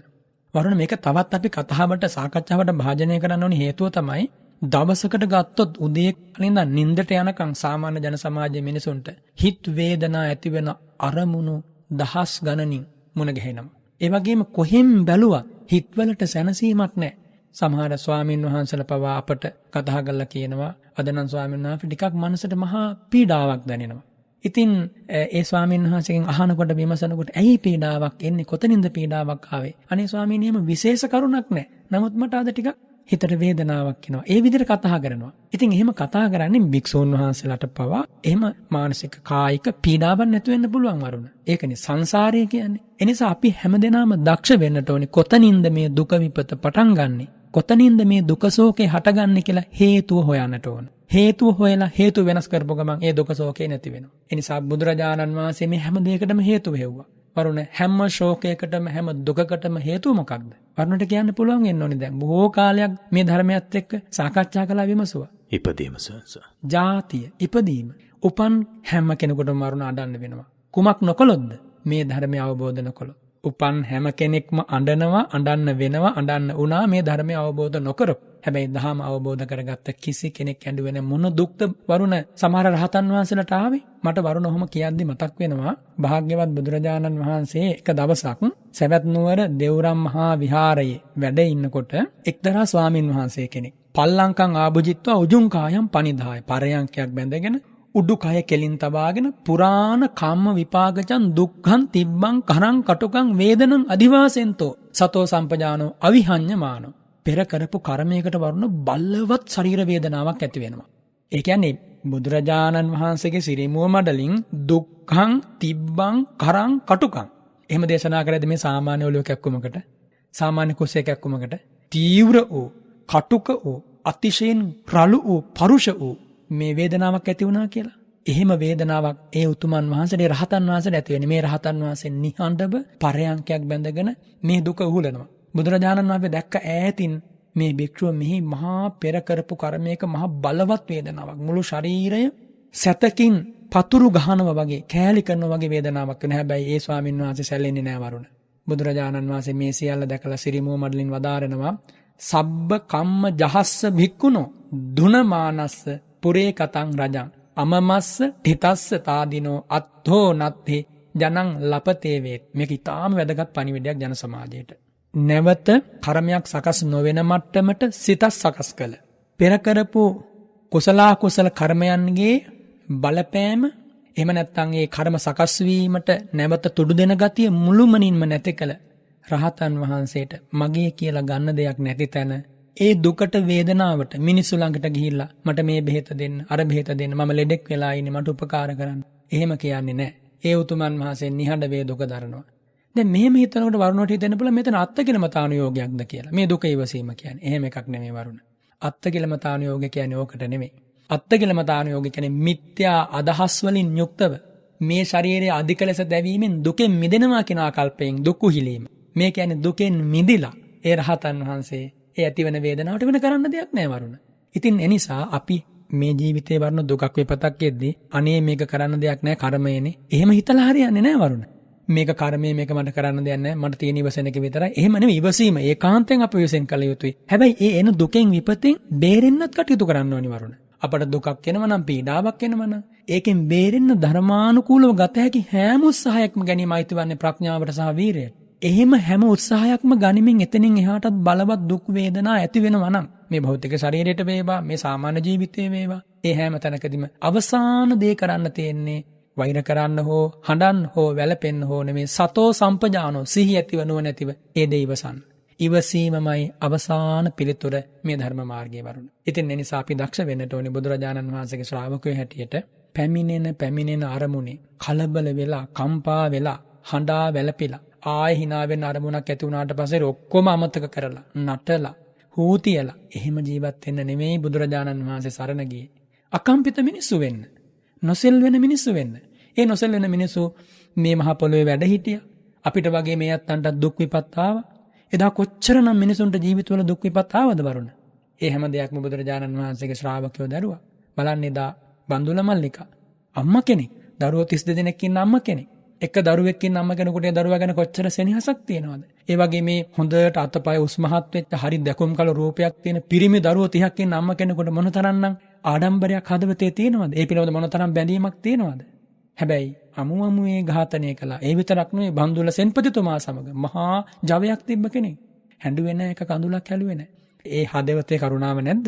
ඒ හදවතේ මෛත්‍රිය නැද්ද? සැබෑ කරුණාව බන්දුල මල්ලිකා තේරුම් ගත්තා. කොහොමද තේරුම් ගත්තේ? බුදුරජාණන් වහන්සේගේ ශ්‍රාවිකාවක් ලෙස සෝතාපන්න ආර්ය ශ්‍රාවිකාවක් ලෙස හඳුනාගත්ත සැබෑ කරුණාව කියන්නේ මගේ ස්වාමියා වෙනුවෙන් හෝ දරුවෝ වෙනුවෙන් හඬන එක නෙමෙයි. ඒ අත්තු දැන් පරලොව ගියා. ඒ අත්තන් වෙනුවෙන් මා කලමනාදේ කුමක්ද? මේ දාණයම ඒ අත්තන්ට පුණ්‍යානුමෝදනාව පිණිස වේවා. මේ දානමේ පින අයිති වේවා කියලා ඒ උත්තමාවේ හදවතෙන් හිතන්නට. ඒ නිසා කරුණාව හඳුනා කරුණාව භාවිතයටගෙන කාරුණික මිනිස්සු වෙන්නයි බුදුරජාණන් වහන්සේ මේ ධර්ම දේශනා කළේ වරුණ. හොඳයි මම හිතන්නේ තව මේ කාරණා ගැන ඔබ වහන්සේගේ අනුශාසනා අහන්න දිගටම අහගෙන ඉන්න තිබුණා නම් කොච්චර හොඳයිද කියලා හිතන. සමහරව අපි සමාජයේ සමහරු නෙමෙයි සමස්තයක් විදිහට බොහෝ දෙනා සමාජයේ රංගපානවා. ඒක දැන රංගපානවා සමහර විට. සමහර විට ස්වාමීන් වහන්සේ දැන් ඔබ වහන්සේ සිහිපත් කළා වගේ කෙනෙක් අඬනකොට අඬන්නට කෙනෙක් දුකටපත් වුණාට පස්සේ ඒ දුකත් එක්ක රැඳෙන්න බොහෝ වෙලාවට අපි කටයුතු කරන්නේ ඒක සමාජයෙන් පිළිගැනීමකට ලක් වේවි. එහෙම නැත්නම් සමාජයේ Taman ගැන අහිතක් හිතාවි කියලා. එහෙම යම් නිර්ණායක Taman විසින්ම හදා. හැබැයි යථාර්ථය අවබෝධ කරගත්තු නැත්නම් මේ බුදුරජාණන් වහන්සේගේ ධර්මය අවබෝධ කරගත්තු ඒ මාර්ගයට ආපු අපේ බෞද්ධයනට දැන් හැඟෙනවා ඇති මේ කියූ කාරණා අපේ හාමුදුරන් වහන්සේ දේශනා කරපු කාරණා තුල තිබෙන සත්‍ය ස්වභාවය බුදුරජාණන් වහන්සේගේ ධර්මයට ආපු කෙනෙකුගේ හිතේ ස්වභාවය. අපේ හාමුදුරනේ මෙහෙම මට ඔබ වහන්සේගෙන් දැනගන්න කාරණාවක් තිබෙනවා. දැන් යම් සතෙක්ව ගොදුරු කරගන්නවා කියලා අපි හිතමුකෝ ස්වාමීන් වහන්සේ. ඒ අපි කියන්නේ දැන් ඒ ගොදුරු වූ සතාට අපේ හිතේ කරුණාවක් මතුවෙනවා. ඒ ග්‍රහණය කරගන්න සතා කෙරේ ඒ අවස්ථාවේ මතුවෙන්නේ වෛරය. එකම හිතක තමයි දැන් එක හිතක එක අවස්ථාවක නොවුනත් ස්වාමීන් වහන්සේ දැන් මෙලට මේ කරුණාව කියන කාරණාව එක පැත්තකින් මතුවෙනවා. අනිත් පැත්තේදී අනික් පාර්ශවයේ පිළි වෛරයක් ඇති වෙනවා. දැන් සමාජයේ යම් කෙනෙක් වරදක් කළාට පස්සේ ස්වාමීන් වහන්සේ ඒ වරදෙන් පීඩාවට පත් වෙන කෙනා කෙරෙහි අපිට යම් කරුණාවක් ඇති වෙනවා. ඒ වරදට පොළඹල යොමු කරපු කෙනා කෙරෙහි වෛරයක්. ඒ ස්වාමීන් වහන්සේ එකම හිතක මේ ස්වභාවයෙන් දෙකම ඇති වෙන්නේ ඇයි ස්වාමීන් වහන්සේ? එතකොට ඒ සැබෑ කරුණාවද අපතුලින් මතුවෙන්නේ? එතකොට ඒ කරුණාවත් සමග වෛරය මතුවෙන්න ඉඩකඩක් තියෙනවද? වරුණ සතෙක්ව ගොදුරු කරගන්නා සතෙක් දැක්කට පස්සේ සාමාන්‍ය කෙනෙකුට ඔය කියපු මනෝභාවය ඇති වෙනවා. හැබැයි මතක තබා ගන්න ඒ මනෝභාවය තුළ කරුණාවක් කිසිසේත්ම නැති වග. හේතුව තමයි අර සතා දැන් අර අපි හිතමුකෝ සර්පයෙකුගේ මුඛයට හසු වී සිටින පුංචි සතෙක් දකින්නකොට ඒ සතා තාම මැරිලත් නැහැ පණ ඇද ඉන්නවා. ඒතකොට අපි බලනවා කලබල වෙලා කොහොමද දැන් මෙයාට පිහිට වෙන්නේ? එහෙමනේ දැන් අපේ හිතේ එන්නේ අර සතා විඳින දුක දැක්කාම අපේ හදවතේ ඇති වෙනම ඒ ආරම්මණය පිළිබඳව ගැටීමක්. කරුණාව ඇති වුණාට පස්සේ වරුණ සතා ගොදුරු කරගන්න කෙනාත් ගොදුරට ලක් වෙන මේ දෙදෙනා පිළිබඳවම සමසේ බලන්න පුළුවන් වෙන්නට ඕනේ. දැන් හිතන්න මේ සමාජයේ කවුරුන්නෝ තව කෙනෙකුට කරදරයක් කරා කියලා, පීඩාවක් කළා කියලා, තරවටු කළා, ගැහුවා, අස්ථානීය බැන වැදුනා, අසාධාරණයක් කළා කියලා. අසාධාරණේන වරුනේ හැමතැනකම අපි ඔය කතා කරන්නේ. අනේ අසාධාරණයක් කළා. වචනයෙන් වේවා, කයෙන් වේවා, වෙන යම් කටයුත්තකදී වේවා, තන හෝ පුද්ගලයා කුමක් හෝ වේවා. තරාතිරම අසාධාරණේන ඔය සමස්තය තුළින් පේන සාධාරණයක් ඉදිරියේ අසාධාරණේ නතුවන්නා පිළිබඳව අනුකම්පාවත්, අසාධාරණේ කරන්නා පිළිබඳව දේශයත් ඇති වෙනවා කියන කාරණයක් නේ අපි දැන් ඔය කිව්වේ. ඉතින් වරුණ ඔය දෙදෙනා පිළිබඳවම අපි උපේක්ෂාවෙන් බලන්නට ඕන. හැබැයි මේ අසාධාරණය කරන කෙනත් අසාධාරණයට නතුවන කෙනත් දෙදෙනාම මේ ක්‍රියාවෙන් බේර ගන්න පුළුවන් නම් ඒක තමයි සැබෑ කරුණාව කියලා කියන්නේ. ඇයි දැන් යම් පුද්ගලයෙක් යමෙකුට අසාධාරණයක් කරනවා, දුකක් විපතක් පමුණවනවා. ඒ පමුණුවන දුකටපත් වෙන කෙනා සැබවින්ම කර්ම විපාකයකට මුහුණ දෙනවා. ඒ වගේම අර පුද්ගලයා තවත් බලවත් කර්මයක් ජීවිතයට එකතු කර ගන්නවා. ಜಾති විඳවන්න සිද්ධ වෙන. අනුකම්පා කළ යුත්තේ නෙමෙයිද? එහෙනම් වඩා අනුකම්පා කළ යුත්තා සැබවින්ම මෙච්චර ලස්සන මිනිස් ජීවිතයක් ලැබිලා, මෙච්චර හිතන්න පුළුවන් නුවණක් ලැබිලා, මේ ශ්‍රී ලංකා ධර්ණීතලය ගැන අපි කතා කරනකොට මේ රටේ හැම අස්සක් මුල්ලකටම දැන් ශ්‍රී සද්ධර්මය ඇහෙනවනේ වරුණ. නෑ කියලා කාටවත් කියන්න බෑනේ. ඇහෙන්නේ නැත්නම් ඒ පුද්ගලයන්ගේ අඩුවක් නිසා මිසක් සංඝරත්නයට හෝ එහෙම නැත්නම් මේ ධර්ම ප්‍රචාරයන්ට හෝ දොස් කියන්නට බෑ. ඉතින් වරුණ ඒ වගේ මිනිස්සු දැන් දක්ෂ වෙන්නට ඕන හැම වෙලාවකම වරදක් කරන කෙනා පිළිබඳවත් අනුකම්පාවක් අදවතේ තියෙන්න ඕනි. වැඩිපුරම එන්න ඕනි අන්න එතන. වරදක් කරන කෙනා අනේ මේ ඇත්තා මේ ලස්සන මිනිස් ජීවිතේ මේ වගේ ලාමක සිතුවිලි සමුදායකට යට වෙලා පාව දෙනවා. හැඟීමකට පාව දුන්නා. අනේ අපරාධයක් කරගත්තා. අන්න එහෙමත් හිතේ ඇති වෙන්න ඕනේ අනුකම්පාව. ඒ වගේ මේ නතුවන කෙනායි අපරාධයට අපි බේර ගන්න පුළුවන් නම් බේර ගන්නත් ඕන. මාර ඔබට මුලිනුත් කිව්වේ උපමාවෙන් වරුනේ. ඉතින් ඒ නිසා මේ දෙදෙනා පිළිබඳවම අපේ හිතේ ඇතිවන්නා වූ සැබෑ මෛත්‍රී පූර්වාංගම කාරුණික සිතවිල්ලයි අපි මෙතෙන්දි කරුණාව නමින් හඳුන්වන්නේ. එහෙම නැත්නම් කෙනෙක්ගේ පක්ෂය අරන් අනිත් කෙනාට බැනවදිනවනම්, ඒ වගේම තමන්ගේ හිතවතා නිසා හෝ වේවා, තමන්ගේ පක්ෂයේ කෙනා නිසා හෝ වේවා, තමන්ගේ වර්ගයට අයිති කෙනා නිසා හෝ වේවා, ඒ විදිහට කටයුතු කරන නම් එතන නම් කරුණාවක් මතුවෙන්නේ නැහැ. ඒ නිසා ඔබ සැබෑ කාරුණිකයෙක් වන්නට නම් මේ ජන සමාජයේ වරද කරන්නා, ඒ වගේම පැමිණිල්ලයි විත්‍යයි දෙපැත්තම දෙස මධ්‍යස්ථ සිතකින් බලන්නට ඕන. ඒන් කියන්නේ අසාධාරණයට ආවඩන්න කියන එක නෙමෙයි. වැරද්දට රුකුල් දෙන්න කියන එක එහෙම නෙමෙයි වරුණ. මේව වර්ධවා ගන්නත් පුළුවන් සමහර කෙනෙක්. එහෙම නෙමෙයි මේ කියන්නේ බුදුරජාණන් වහන්සේගේ ශ්‍රී සද්ධර්මයට අනුව අනිත්‍යක වරුණ මේ අනන්ත සංසාර ගමනේ අපි මොනතරම් කර්ම කළා තියෙනවද? වරුණ දන්නවද කොයි වෙලාවෙ කොතන කොහොම මැරිලා වැටෙන්නේ කියලා? මම දන්නවද? ඉතින් ඒ නිසා අපට කාලෙන් කාලට කර්ම විපාක එද්දි හිතන්න බැරි විදිහේ තැනකට මේ ජීවිතය අරන් යන්න පුළුවන් මේ ධර්ම මාර්ගයෙන් ඈත් වෙලා හිටියොත්. බුදුරජාණන් වහන්සේ කුම්භ කියන සූත්‍රයේදී වරුණ දේශනා කරනවා සයතාපේ භික්කවේ කුම්භෝ අනාධාරෝ සුප්පවත්තියෝ හෝති. මහණෙනි මුට්ටියක් තියෙනවා, හැලියක් තියෙනවා. ඒක ආධාරකයක හරියට තියලා නැහැ. හොඳට පොළවේ හිටින විදිහක දරණුවක ආධාරකයක තියලා නැත්නම් ඒක ඕන පැත්තකට පෙරලෙන්න පුළුවන් වරුණ. බලන්න මේ උපමාවේ ලස්සන. බලන්න මේ සර්වඥයන් වහන්සේගේ තියෙන උපමාවල පුදුමාකාර හෘදයාංගම බවක් තියෙනවානේ. සාමාන්‍ය ජීවිතය ගැන, ඊළඟට ආධ්‍යාත්මික ජීවිතය ගැන බුදුරජාණන් වහන්සේගේ සවිඥානික බව නම් අසමයි සමයි. බුදුරජාණන් වහන්සේ වදාරන වරුණ අන්න ඒ වගේ ඒව මේව කුහ බික්කවේ චිත්තං අනාධාරං සුප්පවත්තියං හොති. මහණෙනි මේ සිතට හරියට ආධාරයක් තිබුණ නැත්නම් ඕන පැත්තකට පෙරලෙන්න පුළුවන්. කුමක්ද මෙතන අනාධාරය කියලා තථාගතයන් වහන්සේ වදාරන්නේ? මේ ධර්මයෙන් සිත නොවැඩීම. දහම තුල සිත ප්‍රගුණ නොවුනොත් මේ පිට ඕන පැත්තකට පෙරලෙන්න පුළුවන්. ඉතින් ඒ නිසා මේ හැම තැනකම කුමක්ද තියෙන අඩුව වරුණ? ගිහි වේවා, පැවිදි වේවා, දෙවියෝ වේවා, බ්‍රහ්මයෝ වේවා, මේ ධහම වැඩිලා නැත්තම් දුකමයි නිර්මාණය වෙන්නේ. පීඩාවමයි නිර්මාණය වෙන්නේ. අසාධාරණයටමයි නතු වෙන්නේ. වරුණ මේ ජන සමාජයේ වේවා, මේ සක්වල වේවා, පිටසක්වල වේවා කොතනකවත් වරුණ හිතනවද අසාධාරණයක් තියෙනවා කියලා සැබවින්ම? මේ හේතුඵල ධාමය, කර්මඵල ධාමය දෙස බැලුවාම වරුණ මේක තමයි සනාතන ලෝධාම. එතකොට සංසාරේ කරපු කර්ම අනුව අපි හැමෝටම මේ සසර දුකෙන් අත මිදෙනකම් විවිධාකාර විදිහේ කායික, මානසික, වාචසික තාඩනයන්ට, පීඩනයන්ට මුහුණ දෙන්න සිද්ධ වෙනවා. තුන් ලොවක් දිනු අසම වූ, අසම සම වූ, අසහාය වූ කියන වචන නෑනේ බුදුරජාණන් වහන්සේගේ ශ්‍රී නාමයට ප්‍රශංසා කරන්න මේ භාෂාවල. ඒසා මහේශාක්‍ය උතුමන් වහන්සේට මුන්න තරම් මේ ලෝකේ, මේ නිර්දය ලෝකය අනුකම්පා රහිතව හැසිරුණාද? බලන්න කොච්චර බැනමැදුනද? කී දෙනෙක්ව තථාගතයන් වහන්සේ නම් අතිපාරිශුද්ධ චරිතාපදානයට ගැහණුන්ව පාවදිලා බැන්නද? දුනුදිය දරාගෙන විදින්න ආවද? නපුරු වචන භාෂාවේ තියෙනවකට එහෙම වචනයක් බුදුරජාණන් වහන්සේට කියලා බැනමැදුණා.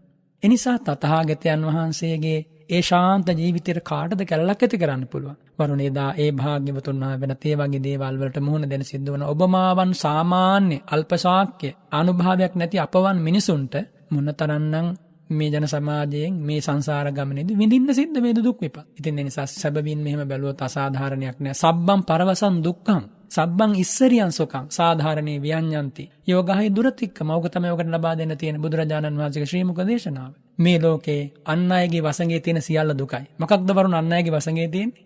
ඇස තියෙන්නේ ඔබේ වසඟේද? නෑ. ඇස තියෙන්නේ මායාවේ වසඟේ. කනනාසය දිව කය මනස ඔබේ වසඟේද තියෙන්නේ? නෑ, මායාවේ වසඟේ තියෙන්නේ. ඔයින් අන්‍ය වූ ජීවිතයක් කියලා එකක් තියෙනවද වරුණ? ඇසෙන් කනෙන් නාසයෙන් දිවෙන් කනෙන් අන්‍ය වූ මනසෙන් අන්‍ය වූ ජීවිතයක් තියෙනවද? මේ ෂඩ්ඩේන්ද්‍රයන්ගෙන් අන්‍ය වූ තැනක ජීවිතයක් පනවන්න පුළුවන්ද? සත්වයක් පනවන්න පුළුවන්ද?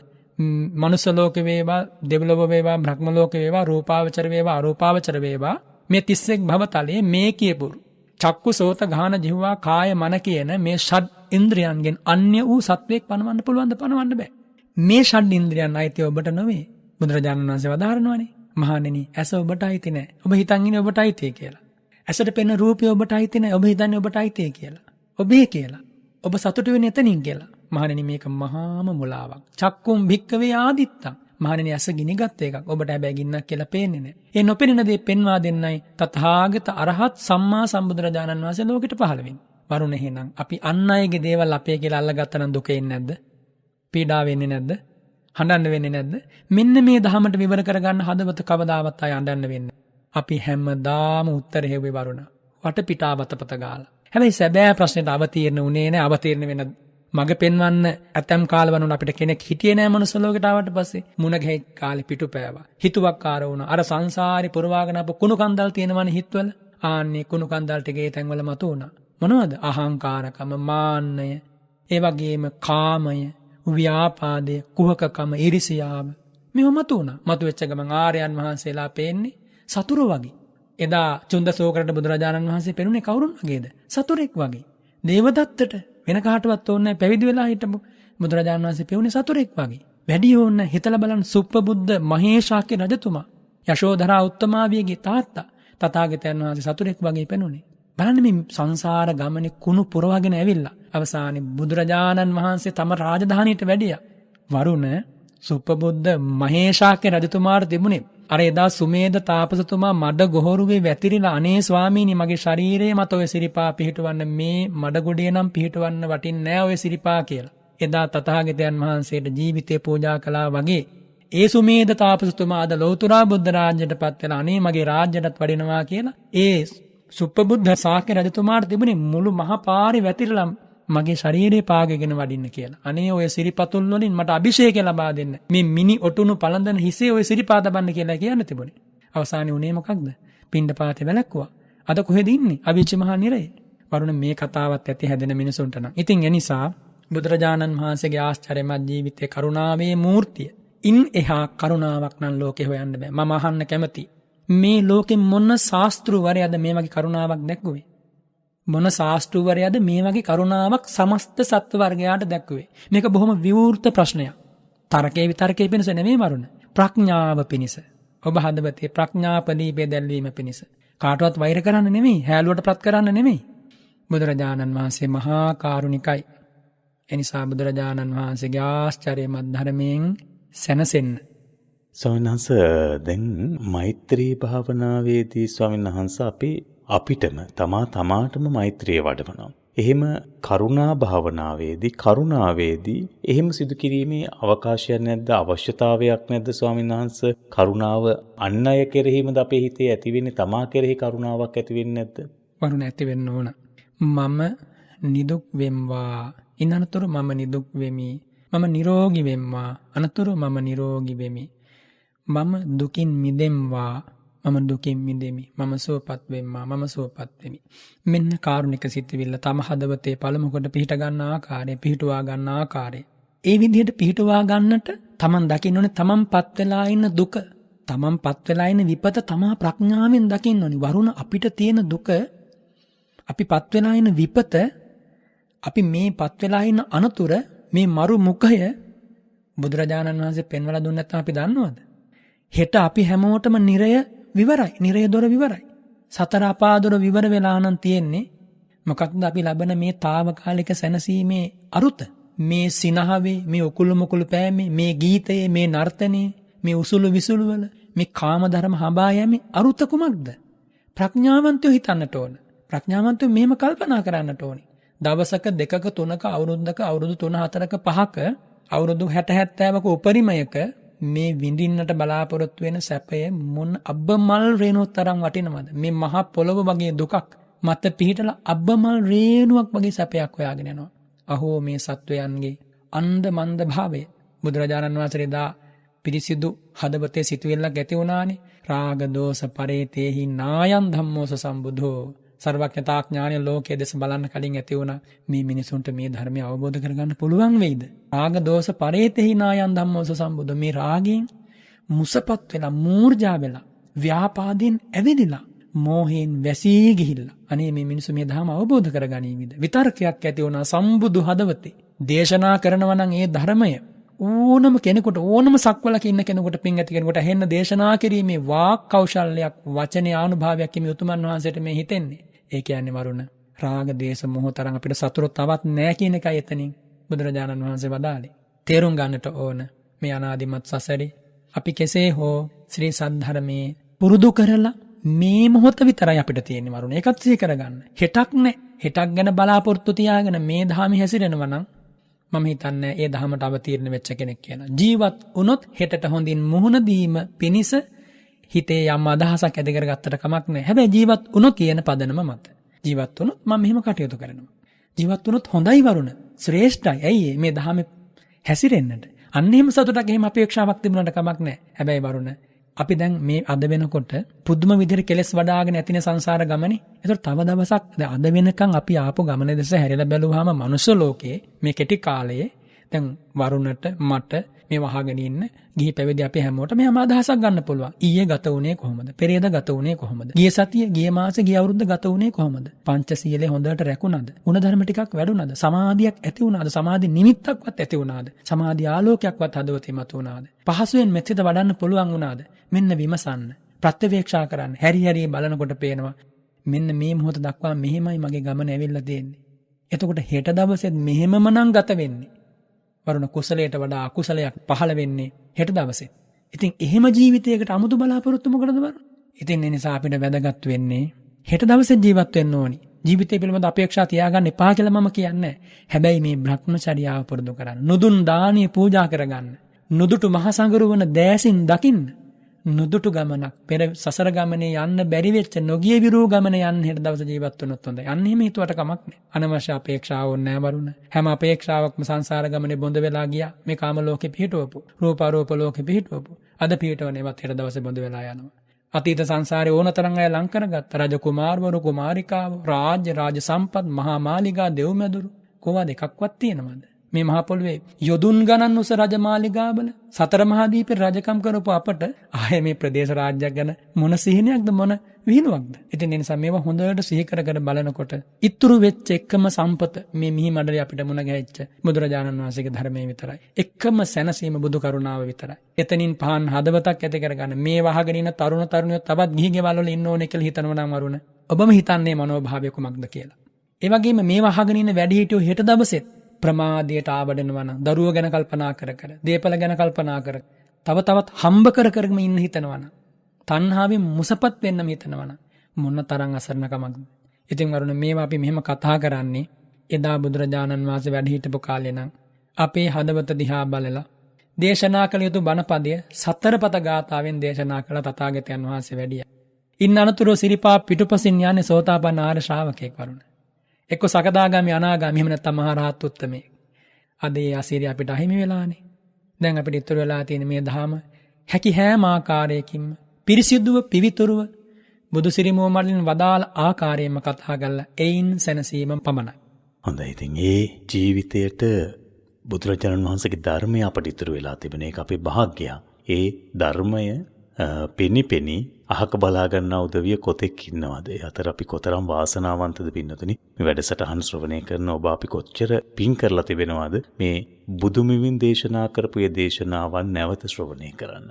අපට අපේ ජීවිතය ආලෝකමත් කරගන්නට, වැරදි තැන් හදා ගන්නට, අවබෝධය ඇති කර ගන්නට, අනාගතය පිළිබඳව ඔබ වහන්සේ සිහිපත් කළා වගේ බලාපොරොත්තු තබාගත යුතු නැහැ. හැබැයි ධාර්මික පැත්තේදී යම් ආකාරයකට ධර්මයට ලං වෙන කුසලයේ වඩන්නට බලාපොරොත්තුවක් එක්ක අනාගතයට ප්‍රවිෂ්ඨ වුණොත් එහෙම ඒක සැබවින්ම ජීවිතයේ යථාර්ථය අවබෝධ කරගන්නට ඔබට ශක්තියක් වේවි. ඒ වෙනුවෙන් විවිධාකාර වූ වැඩසටහන් අපි ඉදිරියේදී ඔබට ලං කරන්නට බලාපොරොත්තු වෙනවා. විශේෂයෙන්ම ඒ බලාපොරොත්තුව අපේ තිබෙන්නේ ඔබව ධර්ම මාර්ගයට ගන්නමයි.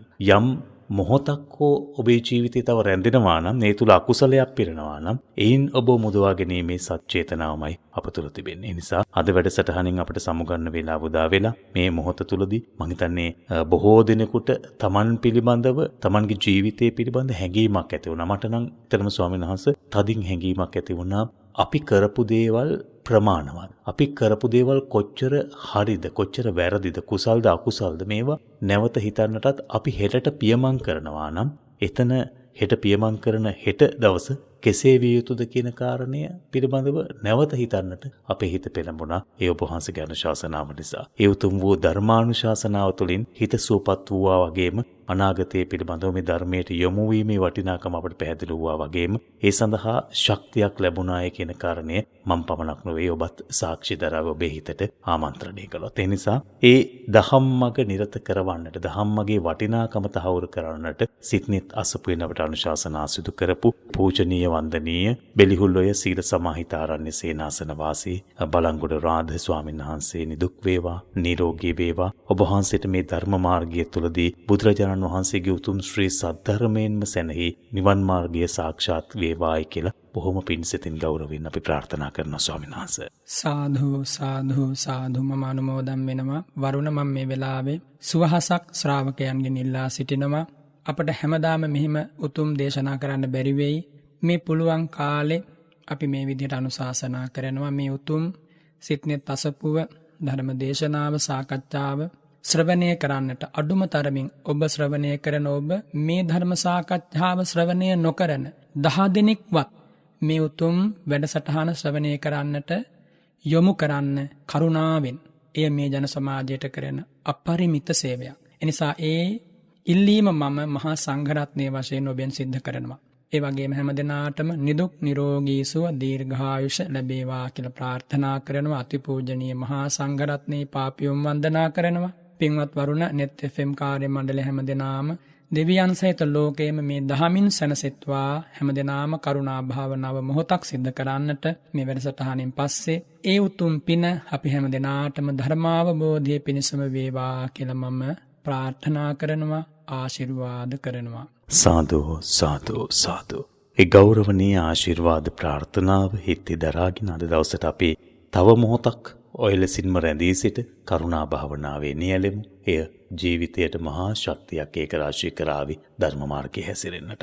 අද සිත්නෙත් අසපුවෙන් අපි සමුගන්නවා. හැම දිනාටම තෙරුවන් සරණ ප්‍රාර්ථනා කරනවා.